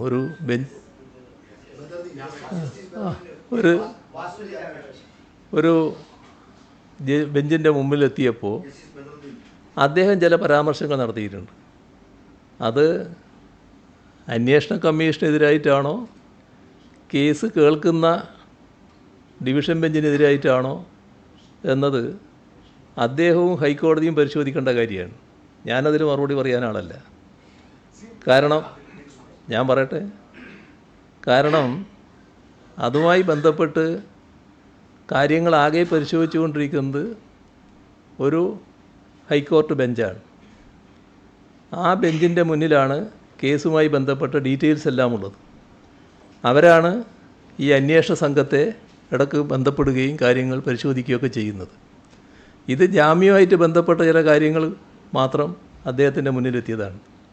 അന്നേരം അദ്ദേഹം ചില പരാമർശങ്ങൾ നടത്തിയിട്ടുണ്ട്. ആ പരാമർശങ്ങൾ ഏതെങ്കിലും തരത്തിൽ അന്വേഷണ കമ്മീഷനെ ബാധിക്കുന്നൊരു കാര്യമല്ല. കാരണം അന്വേഷണ കമ്മീഷൻ നല്ല കൃത്യതയോടെ വ്യക്തതയോടെ അന്വേഷിച്ചു പോവുകയാണ്. അതിൽ ഏതെങ്കിലും തരത്തിലുള്ള നെഗറ്റീവായ പരാമർശം ഉണ്ടായി എന്ന് പറയാൻ കഴിയില്ല ഹൈക്കോടതിയുടെ ഭാഗത്ത് നിന്ന്. ഇദ്ദേഹത്തിൻ്റെ പരാമർശം എങ്ങനെ വന്നു എന്നുള്ളത് ഹൈക്കോടതി പരിശോധിച്ച് നോക്കട്ടെ എന്ന് മാത്രമേ എനിക്ക് പറയാനുള്ളൂ. ഉണ്ണികൃഷ്ണൻ പോറ്റി സോണിയാഗാന്ധിയുടെ ഫോട്ടോ മിനിസ്റ്റർ ഷെയർ ചെയ്തിട്ടുണ്ട്. 2009 തൊട്ട് പോറ്റിയ ശബരിമലയിൽ കയറിയാണ്. ടോട്ടൽ ഇന്റലിജൻസ് ഫെയിലിയർ ആണ് ഈ വ്യക്തി. UDF ഭരണകാലത്തും അതിനുള്ളിൽ കയറി സ്വർണം മുട്ടിച്ചു എന്ന് വരാൻ തുടങ്ങിയിട്ടുണ്ട്. രമേശ് ചെന്നിത്തല ചോദിച്ചോ പറഞ്ഞത് ഉണ്ണികൃഷ്ണൻ പോറ്റി CM-ന്റെ ചെവിയിൽ എന്തോ പറഞ്ഞിട്ടുണ്ട്, അതിനെ കുറിച്ച് ചോദിക്കാനും പറഞ്ഞു. ഞാൻ മറ്റു തരത്തിൽ പറയുന്നത് ശരിയല്ലല്ലോ അല്ലേ. ചെവിയിൽ പറയുന്നതൊന്നും എൻ്റെ ചെവിയിലായിരിക്കില്ല. അത് സാധാരണ അദ്ദേഹം ആഭ്യന്തരമന്ത്രിയാക്കി ഇരുന്ന ആളാണല്ലോ. അദ്ദേഹത്തിൻ്റെ കാലത്തുള്ള ശീലം വെച്ച് പറയുന്നതായിരിക്കും. അതൊന്നും ഞാൻ പറയട്ടെ, അതൊന്നും എനിക്ക് ബാധകമായിട്ടുള്ള കാര്യമല്ല. പിന്നെ ഞങ്ങളൊരു മാന്യത വെച്ച് സാധാരണ മര്യാദ അനുസരിച്ചും ഇത്തരം കേസുകളിലൊന്നും മറ്റ് രാഷ്ട്രീയ ബന്ധങ്ങൾ ആരോപിക്കാൻ അധികം പോകാറില്ല. ഇതൊക്കെ ഒരു കേസാണ്. ആ കേസിൽ ആരാണോ തട്ടിപ്പ് നടത്തിയിട്ടുള്ളത് ആ തട്ടിപ്പുകാർ ഏത് കൂട്ടത്തിൽപ്പെട്ടവരായാലും നിയമത്തിൻ്റെ കരങ്ങളിൽ പെട്ട് എന്ന നിലപാട് മാത്രമേ സ്വീകരിക്കാറുള്ളൂ. ഇതുമായി ബന്ധപ്പെട്ട് ധാരാളം പേര് നല്ല കോൺഗ്രസ് ബാന്ധവമുള്ളവരാണ്, നല്ല കോൺഗ്രസിൻ്റെ ആളുകളുമാണ്. ആരുടെയും പേര് ഞങ്ങളാരും ഇതേവരെ പറഞ്ഞിട്ടില്ല. എന്താ അതിൻ്റെ ഒരു ആവശ്യമില്ല. എന്താ അതിൻ്റെ കുറ്റവാളിയാണെങ്കിൽ അന്വേഷണ സംഘം കണ്ടെത്തട്ടെ, അതുമായി ബന്ധപ്പെട്ട നിയമ നടപടികൾ സ്വീകരിക്കട്ടെ എന്ന് മാത്രമാണ്. ഇപ്പോൾ ഇതുമായി ബന്ധപ്പെട്ട് രാഷ്ട്രീയ ലാഭത്തിന് വേണ്ടി പലതരത്തിലുള്ള ചിത്രങ്ങൾ പ്രചരിപ്പിച്ചുകൊണ്ടിരിക്കുകയാണല്ലോ. അതിൽ ചിലപ്പോൾ നിങ്ങൾ നേരത്തെ പറഞ്ഞതുപോലെ എൻ്റെ പേരും എടുത്തുപയോഗിക്കുന്നുണ്ടാവും, എൻ്റെ ചിത്രങ്ങളും അതിനുവേണ്ടി വക്രീകരിച്ച് ഉണ്ടാക്കുന്നുണ്ടാവും. ഇപ്പോൾ ശബരിമല വിഷയത്തിൽ കക്ഷി രാഷ്ട്രീയം കാണാതെ നിലപാടുകൾ ഞങ്ങൾ സ്വീകരിച്ചപ്പോൾ ഇവർ നല്ല രീതിയിലും ഏതെല്ലാം തരത്തിൽ LDFനെ ഞങ്ങളെ മോശക്കാരായി ചിത്രീകരിക്കാൻ പറ്റുമോ അതിനുള്ള ശ്രമമാണ് നടത്തിക്കൊണ്ടിരിക്കുന്നത്. അതിൻ്റെ ഭാഗമായി വലിയ തോതിൽ മുദ്രാവാക്യങ്ങൾ, പാട്ടുകൾ, പിന്നെ സഖാക്കളെ കള്ളന്മാരെന്ന് വിളിക്കൽ, ഇങ്ങനെയെല്ലാമുള്ള പലതും നടക്കുകയാണ്. ഇവിടെ ചില കാര്യങ്ങൾ വ്യക്തതയുണ്ടാക്കുന്നത് നല്ലതാണെന്നാണ് തോന്നുന്നത്. ഇതൊന്നും പറയാൻ പറ്റുന്നതല്ല, എന്നാലും പറയാതിരിക്കാൻ പറ്റില്ലല്ലോ. ഇങ്ങനെ പറയിക്കലാണോ നമ്മുടെ പഴയ ആഭ്യന്തരമന്ത്രി ഉദ്ദേശിച്ചതെന്നൊന്നും എനിക്കറിയില്ല കേട്ടോ. ഏതായാലും ചില കാര്യങ്ങൾ ഞാൻ പറയുകയാണ്, അദ്ദേഹവും കൂടി താല്പര്യപ്പെടുന്ന കാര്യമായതുകൊണ്ട് പറയുന്നതാണ് നല്ലതെന്നാണ് തോന്നുന്നത്. ഇപ്പോൾ സ്വർണ്ണക്കള്ളക്കേസിൽ അറസ്റ്റിലായ ഉണ്ണികൃഷ്ണൻ പോറ്റി, ഈ പോറ്റി സ്വർണം വിറ്റു എന്ന് ഇപ്പോൾ കണ്ടെത്തിയിട്ടുള്ള ഗോവർദ്ധൻ, അയാൾ ബല്ലാരി സ്വദേശിയായ വ്യാപാരിയാണല്ലോ. ഇവർ രണ്ടാളും സോണിയാഗാന്ധിയുമായി ഒപ്പം നിൽക്കുന്ന ചിത്രമാണ് പുറത്തു വന്നിട്ടുള്ളത്. ഒരു ചിത്രത്തിൽ ഗോവർദ്ധൻ എന്ന ഈ കേസിലെ പ്രതിയിൽ നിന്ന് സോണിയാഗാന്ധി ഉപഹാരം സ്വീകരിക്കുന്ന നിലയിലാണ് ചിത്രം വന്നിട്ടുള്ളത്. രണ്ടാമത്തെ ചിത്രത്തിൽ ഈ ഉണ്ണികൃഷ്ണൻ പോറ്റി, ഈ കേസിലെ പ്രതിയായ ഉണ്ണികൃഷ്ണൻ പോറ്റി സോണിയാഗാന്ധിയുടെ കയ്യിൽ എന്തോ കെട്ടിക്കൊടുക്കുന്ന ചിത്രമാണുള്ളത്. അതിൻ്റെ കൂട്ടത്തിൽ തന്നെ ശബരിമല ഉൾക്കൊള്ളുന്ന പത്തനംതിട്ട MP ആൻ്റോ ആൻ്റണി, പത്തനംതിട്ട ജില്ലക്കാരനും നിലവിൽ ആറ്റിങ്ങൽ MP-യുമായ അടൂർ പ്രകാശ്, അവർ സോണിയാഗാന്ധിയുടെ ഒപ്പമുണ്ട് എന്തായാലും. ഇതിൽ സോണിയാഗാന്ധി രാജ്യത്തെ തന്ത്രപ്രധാന സുരക്ഷയുള്ള ഏതാനും ചിലരിൽ ഒരാളാണ്. അവരുടെ അപ്പോയിൻമെൻറ്റ് ലഭിക്കാനുള്ള കാലതാമസത്തെപ്പറ്റി ഒരുപാട് കോൺഗ്രസ് നേതാക്കൾ തന്നെ പരാതി പറഞ്ഞിട്ടുണ്ട്. ഇന്നും കേരളത്തിൽ ലീഡർ എന്ന വിശേഷണ പദത്തോടെ സാധാരണ കോൺഗ്രസ്സുകാരെല്ലാം വിളിക്കുന്ന K. കരുണാകരൻ നേരത്തെ പറഞ്ഞത് ഓർമ്മയില്ലേ? 2003 അപ്പോയിൻമെൻറ്റ് ലഭിക്കാതെ കേരള ഹൗസിൽ K. കരുണാകരൻ താമസിക്കേണ്ടി വന്നു. സോണിയാഗാന്ധിയുടെ അപ്പോയിൻമെൻറ്റ് ചോദിച്ചതാണ്. പിന്നാലെ അദ്ദേഹം കേരളത്തിലേക്ക് മടങ്ങി. ഇവിടെ എത്തിയതിന് ശേഷം അതിലുള്ള നീരസം അദ്ദേഹം പരസ്യമാക്കി. നിങ്ങൾ ചിലരൊക്കെ ആ കാലത്തും ഈ പ്രവർത്തനം നടത്തുന്നവരാണല്ലോ, നിങ്ങൾക്കറിയാവുന്നതായിരിക്കുമല്ലോ അത്. ഇപ്പോൾ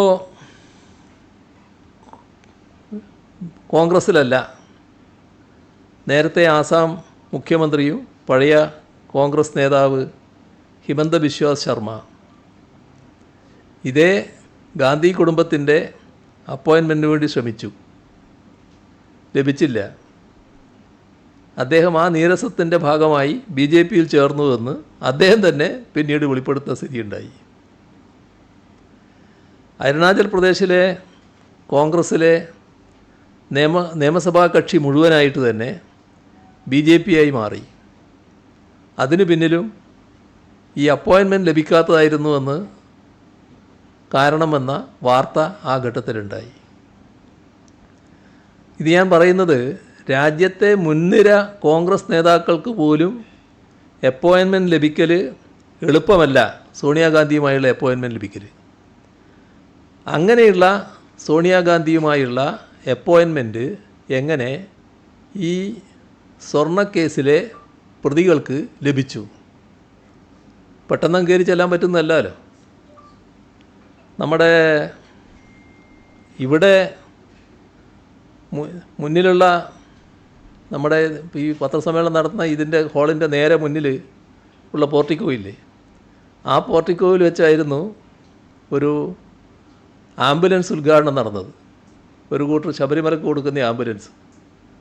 ആ ആംബുലൻസ് ഉദ്ഘാടന ചടങ്ങിലാണ് ഈ പറയുന്ന പോറ്റി ആ ആൾക്കൂട്ടത്തിൽ ഉണ്ടായി എന്ന് പറഞ്ഞിട്ട്, എൻ്റെ അടുത്ത് ഉണ്ടായി എന്ന് പറഞ്ഞിട്ടുള്ള പ്രചരണം നടത്തുന്നത്.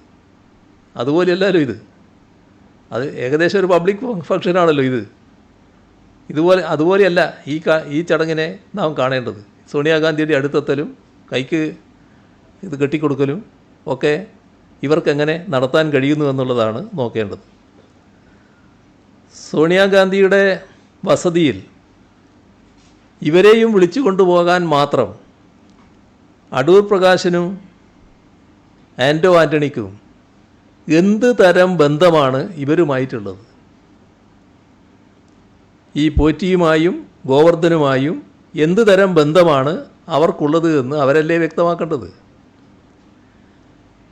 UDF ഭരണകാലത്തെ ശബരിമലയിൽ നടന്ന പ്രധാനപ്പെട്ട ചടങ്ങുകളിൽ ഈ പോറ്റിയും ഗോവർദ്ധനും എങ്ങനെയാണ് പ്രധാന പങ്കാളികളായത്? അതും പ്രതിപക്ഷ നേതാവും മുൻ പ്രതിപക്ഷ നേതാവും ജനങ്ങളോട് പറയേണ്ട കാര്യമാണ്. ഇതൊക്കെ മറച്ചു വെച്ചുകൊണ്ട് മറ്റു പ്രചരണം നടത്തുന്നതിന് വലിയ അർത്ഥമുണ്ടോ? ഞങ്ങളിതൊന്നും പറയാൻ ഉദ്ദേശിച്ച കാര്യമല്ല. പക്ഷേ ഇതൊക്കെയാണ് വസ്തുതകൾ എന്നുള്ളത് നമ്മൾ കാണണം. അതാണ് എനിക്ക് പറയാനുള്ളത്.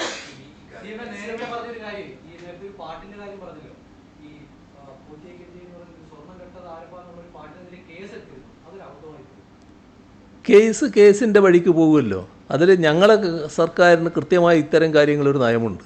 ആ നയം ഇതുപോലുള്ള കാര്യങ്ങൾ കേസ് കൊണ്ട് നേരിടുക എന്നുള്ളതല്ല. പാട്ടെല്ലാം ഏതെല്ലാം തരത്തിലുള്ള പാട്ടുകൾ വരാറുണ്ട്. ഒരു പരാതി എന്നാൽ ചിലപ്പോൾ കേസ് എടുത്തിട്ടുണ്ടാകുന്ന വരും. പക്ഷേ സർക്കാരിൻ്റെ നയമാണല്ലോ പിന്നെ നടപ്പാവുക. അതല്ലേ നടപ്പാകുന്നത്. നല്ല രീതിയിലുള്ള അന്വേഷണമാണല്ലോ സ്വർണ്ണക്കൊലയിൽ നടക്കുന്നത് സ്റ്റേറ്റ് പറയുന്നത്. പിന്നെ പത്മകുമാർ ഇപ്പോൾ അറസ്റ്റിലാണ്. പുള്ളി ഇപ്പോൾ CPM-ന്റെ പത്തനംതിട്ട ജില്ലാ കമ്മിറ്റി അംഗവുമാണ്. അദ്ദേഹത്തിനെതിരെ നടപടിയെടുക്കണമെങ്കിൽ ഇപ്പോൾ കുറ്റപത്രം സമർപ്പിക്കട്ടെ എന്നാണ് ഗോവിന്ദ മാഷ് പറയുന്നത്. ശരിക്കും ഇത്തരം ഒരു കേസിൽ അങ്ങനെ ഒരാളെ തുടരാൻ അനുവദിക്കുന്നത് ഒരു സംശയം ഉണ്ടാക്കില്ലേ ജനങ്ങളിൽ? ഞാനതിൽ പറയേണ്ട ആളല്ല. ഈ മുഖ്യമന്ത്രി എന്ന നിലക്കുള്ള സ്ഥാനത്തിരിക്കുമ്പോൾ പറയേണ്ടത് ഉത്തരവല്ലത്. അതുകൊണ്ട് ഞാൻ അതിലേക്ക് കടക്കുന്നില്ല.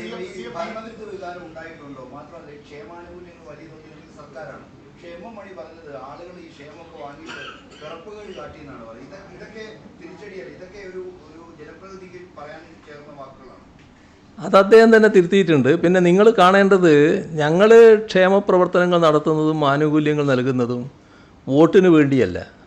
ഇവിടെ ജനങ്ങളുടെ അവകാശമാണ് ഇതൊക്കെ ലഭ്യമാവുക എന്നുള്ളത്. ഇതാരെങ്കിലും നൽകുന്ന ഒരു ഔദാര്യം എന്ന നിലക്കല്ല ഞങ്ങളതിനെ കാണുന്നത്. സർക്കാരിൻ്റെ ഒരു ഔദാര്യം ജനങ്ങൾക്ക് നൽകുന്നു എന്നുള്ളതല്ല. സർക്കാരിന് പരിമിതികളുണ്ട്, സാമ്പത്തികമായ പ്രയാസങ്ങളുണ്ട്. അതിൻ്റെ നടുക്ക് കഴിയാവുന്നത്ര സഹായങ്ങൾ ഞങ്ങൾ ചെയ്യുക എന്നുള്ളതാണ് ഞങ്ങൾ ഉദ്ദേശിക്കുന്നത്. ഇതിനേക്കാളും കൂടുതൽ ചെയ്യാൻ ഞങ്ങൾ തൽപരരാണ്. പക്ഷേ അതിന് സാമ്പത്തിക സ്ഥിതി അനുവദിക്കുന്നില്ല എന്നുള്ളതാണ്. അതിൻ്റെ ഭാഗമായി വോട്ട് പോരട്ടെ എന്നുള്ള ചിന്തയല്ല. അവരെ സഹായിക്കാൻ നമ്മൾ ബാധ്യസ്ഥരാണ്.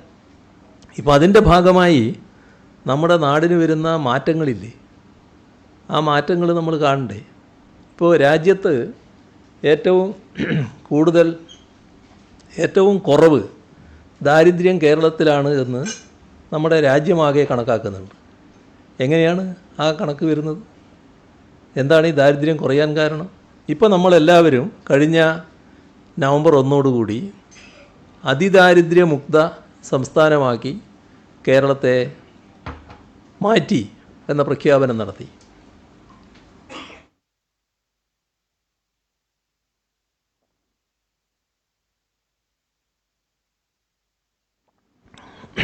എങ്ങനെയാണ് അങ്ങനൊരു പ്രഖ്യാപനം നമുക്ക് നടത്താൻ കഴിഞ്ഞത്? നമ്മൾ കാണേണ്ടത് ഇവിടെ നമ്മൾ സ്വീകരിക്കുന്ന പൊതുവായ നിലപാടുകളുണ്ട്. ഇപ്പോൾ 2000 രൂപ വീതം, നേരത്തെ 1600 1600 രൂപ വീതം ഓരോ ആളുടെയും കയ്യിൽ കിട്ടുക, 60 ലക്ഷം ആളുകളുടെ കയ്യിൽ കിട്ടുക എന്ന് പറയുന്നത് അവർ പെട്ടിയിൽ വെച്ച് പൂട്ടുകയല്ലോ ചെയ്യുക. വിവിധ ആവശ്യങ്ങൾക്ക് വേണ്ടി അത് ഉപയോഗിക്കില്ലേ, നാട്ടിലത് വ്യാപരിക്കുകയല്ലേ, പാവപ്പെട്ടൊരു വിഭാഗത്തിൻ്റെ കയ്യിലല്ലേ ഇതെത്തുന്നത്. അപ്പോൾ അതിൻ്റെ ഭാഗമായി ദാരിദ്ര്യം ലഘൂകരിക്കുന്നതിനുള്ള നമ്മുടെ ഒരുപാട് ശ്രമങ്ങളുണ്ടായതിൽ ചെറിയൊന്നാണല്ലോ ഇതൊക്കെ. അത്തരം കാര്യങ്ങളാണല്ലോ ഇതിന് പങ്കുവഹിച്ചിട്ടുള്ളത്. അത് നമുക്ക് മാത്രം ചെയ്യാൻ കഴിയുന്ന കാര്യമാണ്. ഇപ്പം നിങ്ങൾ നോക്ക്, ഇന്ത്യ രാജ്യത്ത് നമ്മളെക്കാളും വിഭവശേഷിയുള്ള സംസ്ഥാനങ്ങളുണ്ടല്ലോ. ഏതെങ്കിലും സംസ്ഥാനം ഈ അതിദാരിദ്ര്യമുക്തമാക്കാൻ പുറപ്പെട്ടോ? നേരത്തെ ആലോചിച്ചില്ല. എന്നാൽ കേരളം ഇങ്ങനൊരു കാര്യം ചെയ്തല്ലോ, എന്നാൽ നമ്മളും ഒന്നൊരു കൈ നോക്കിക്കളിയാ എന്ന് വിചാരിച്ച് ഏതെങ്കിലും സംസ്ഥാനം ഇപ്പോൾ അതിനുശേഷം പ്രഖ്യാപിച്ചോ? അപ്പോൾ ഇതൊക്കെയൊരു ജനങ്ങളോടുള്ള മനോഭാവത്തിൻ്റെ പ്രശ്നമാണ്. പാവപ്പെട്ടവരെ എങ്ങനെ കാണുന്നു എന്ന പ്രശ്നമാണ്. ഇതിൽ ഞങ്ങൾ പാവപ്പെട്ട ജനങ്ങളോട് പ്രതിബദ്ധതയുള്ള ഒരു കൂട്ടരാണ്, ആ മുന്നണിയാണ്.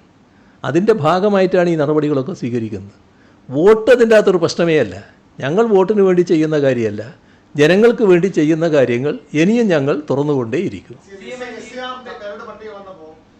കഴിഞ്ഞ ലോക്സഭാ BJP മികച്ച പ്രകടനം കാഴ്ചവെച്ച ചില മണ്ഡലങ്ങളിൽ അവിടെ വലിയ ആളുകൾ ഒഴിവാക്കി എന്ന് പറയുന്നു. അതെന്തെങ്കിലും വാസ്തവമുണ്ടോ? അത്ര ഒരു കണക്ക് സർക്കാരോ സംവിധാനം എടുത്തിട്ടുണ്ടോ? അല്ല, ഞാൻ പറഞ്ഞല്ലോ, ചില സ്ഥലങ്ങളിൽ ഈ പറയുന്ന കണക്കല്ല എൻ്റെ അടുത്തുള്ളത്. ഇവിടെ കാണേണ്ടത് നമ്മുടെ ചില പ്രദേശങ്ങളിൽ വോട്ടർമാർ ഒഴിവായി പോയതിനെപ്പറ്റി ചില പരിശോധനകൾ ആവശ്യമായിട്ടുണ്ട്. ആ പരിശോധനകൾ നടത്തേണ്ടതായിട്ടുണ്ട്. പ്രധാനപ്പെട്ട പലരും ഒഴിവായിട്ടുണ്ട്. ഇപ്പോൾ എല്ലാ തെരഞ്ഞെടുപ്പിലും വോട്ട് ചെയ്ത ചിലർ 2002 തെരഞ്ഞെടുപ്പിൽ ഇവിടെ വോട്ടുണ്ടായില്ല. അദ്ദേഹം ഔദ്യോഗികമായി ചിലപ്പോൾ കേരളത്തിന് പുറത്തായിരിക്കും. ബാക്കി എല്ലാ തെരഞ്ഞെടുപ്പിലൂടെ വോട്ട് ചെയ്തിട്ടുണ്ട്. അങ്ങനെയുള്ള ആളുകൾക്ക് ഇവിടെ വോട്ടില്ല. ഇപ്പോൾ ഒരാളെ കാര്യം എനിക്ക് നേരിട്ടറിയാം. കഴിഞ്ഞ ദിവസം നമ്മുടെ പഴയ രമൺ ശ്രീവാസ്തവയെ ഞാൻ കണ്ടിരുന്നു. അദ്ദേഹത്തെ എല്ലാവർക്കും അറിയാമല്ലോ. അദ്ദേഹം എന്നോട് പറഞ്ഞു, SIR അനുസരിച്ച് എനിക്കിപ്പോൾ വോട്ടില്ല. ഞാൻ ചോദിച്ചാൽ അതെന്താ? 2002 ഞാൻ ONGCയിലായിരുന്നു, അവിടെയാണ്. അപ്പോൾ ഇവിടെ വോട്ടില്ല. ഇപ്പോൾ അദ്ദേഹത്തിന് വോട്ടവകാശം കൊടുക്കുന്നില്ല എന്നാണ് പറയുന്നത്. കേൾക്കുന്നത് അത് കേൾവി മാത്രമേ ഉള്ളൂ. അദ്ദേഹത്തെ പോലുള്ള ചില പ്രധാനികൾ തന്നെ ഈ വോട്ടവകാശം ഇല്ലാത്തവരായിട്ടുണ്ട് എന്നാണ്. ചില അത്യുന്നതർ തന്നെ ഇങ്ങനെ ചില സ്ഥാനം വഹിച്ചവർ. അപ്പോൾ ഒരുപാട് സ്ഥലത്തുള്ളവർ വോട്ടവകാശം ഇല്ലാതായിട്ടുണ്ട്. ഇപ്പോൾ ഒരു വീട്ടിൽ ചെല്ലുന്നു, തൃക്കരിപ്പൂരൊരു അനുഭവം പറയുന്നുണ്ട്. വീട്ടിൽ ചെന്ന് ഒരു സ്ത്രീയെക്കുറിച്ച് അന്വേഷിക്കുമ്പോൾ അവരവിടെ ഇല്ല, ഇവിടെ സ്ഥലത്തില്ല എന്ന് രേഖപ്പെടുത്തുകയാണ്. അവർ പോസ്റ്റ് ഓഫീസിലെ ജോലിക്ക് പോയതാണ്. അതിനാണ് അവിടെ നിന്ന് പോയതാണ് മറ്റൊരു സ്ഥലത്ത്, അവിടെ തന്നെ വേറെ അല്ല, രാവിലെ പോയതാണ്. ഇങ്ങനെയുള്ള ഒരുപാട് അനുഭവങ്ങൾ ഉണ്ടാകുന്നുണ്ട്. അപ്പോൾ അതുപോലുള്ള കാര്യങ്ങൾ തിരുത്തുന്നതിനും അവർക്കെല്ലാം വോട്ടവകാശം ഉറപ്പുവരുത്തുന്നതിനുമുള്ള നടപടി വേണമെന്നുള്ളത് കൊണ്ടാണ് ഒരു ഹെൽപ്പ് ഡെസ്ക് സർക്കാർ തന്നെ സഹായം ചെയ്തുകൊണ്ട് സ്ഥാപിക്കുന്നത്. എല്ലാം നമ്മുടെ സമയം കഴിഞ്ഞ് പോയി കേട്ടാ. അല്ല ഒറ്റ അല്ല അത് ഒറ്റ ചോദ്യം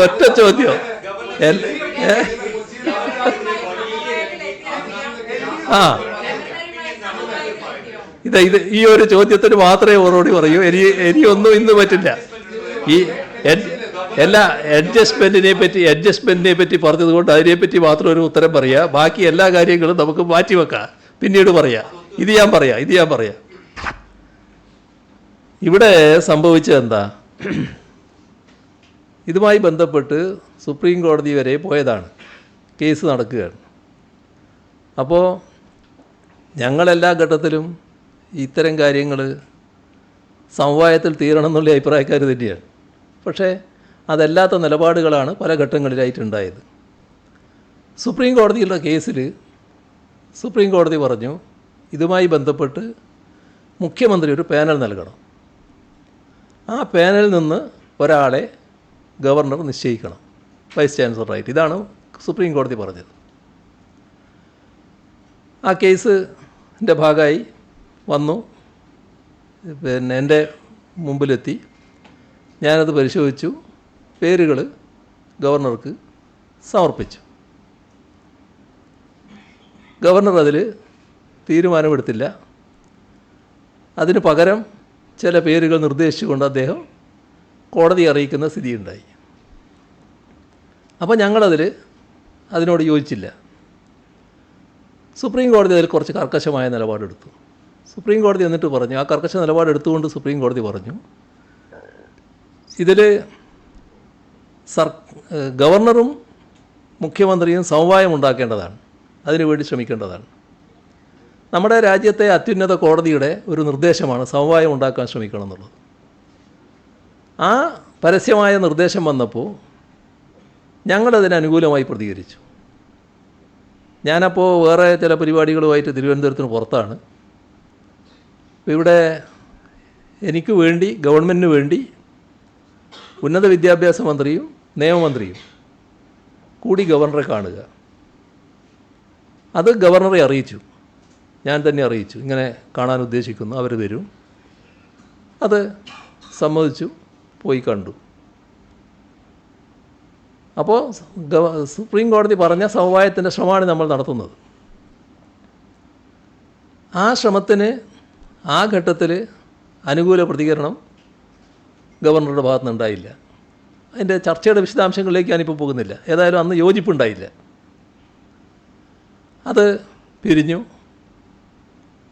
പിരിഞ്ഞ കാര്യം ഞങ്ങൾ സ്വാഭാവികമായിട്ടും ഞങ്ങൾക്ക് വേണ്ടി ഹാജരാകുന്ന അഡ്വക്കേറ്റിനെ അറിയിക്കുമല്ലോ. അത് സുപ്രീം കോടതിയുടെ മുന്നിലേക്കും എത്തുമല്ലോ. അപ്പോൾ സുപ്രീം കോടതി നിർദ്ദേശിച്ചനുസരിച്ചിട്ടുള്ള പരിശോധന ഈ കമ്മിറ്റി നടത്താനിരിക്കുകയാണ്. ഇപ്പോൾ ഒരു ദിവസം രാവിലെ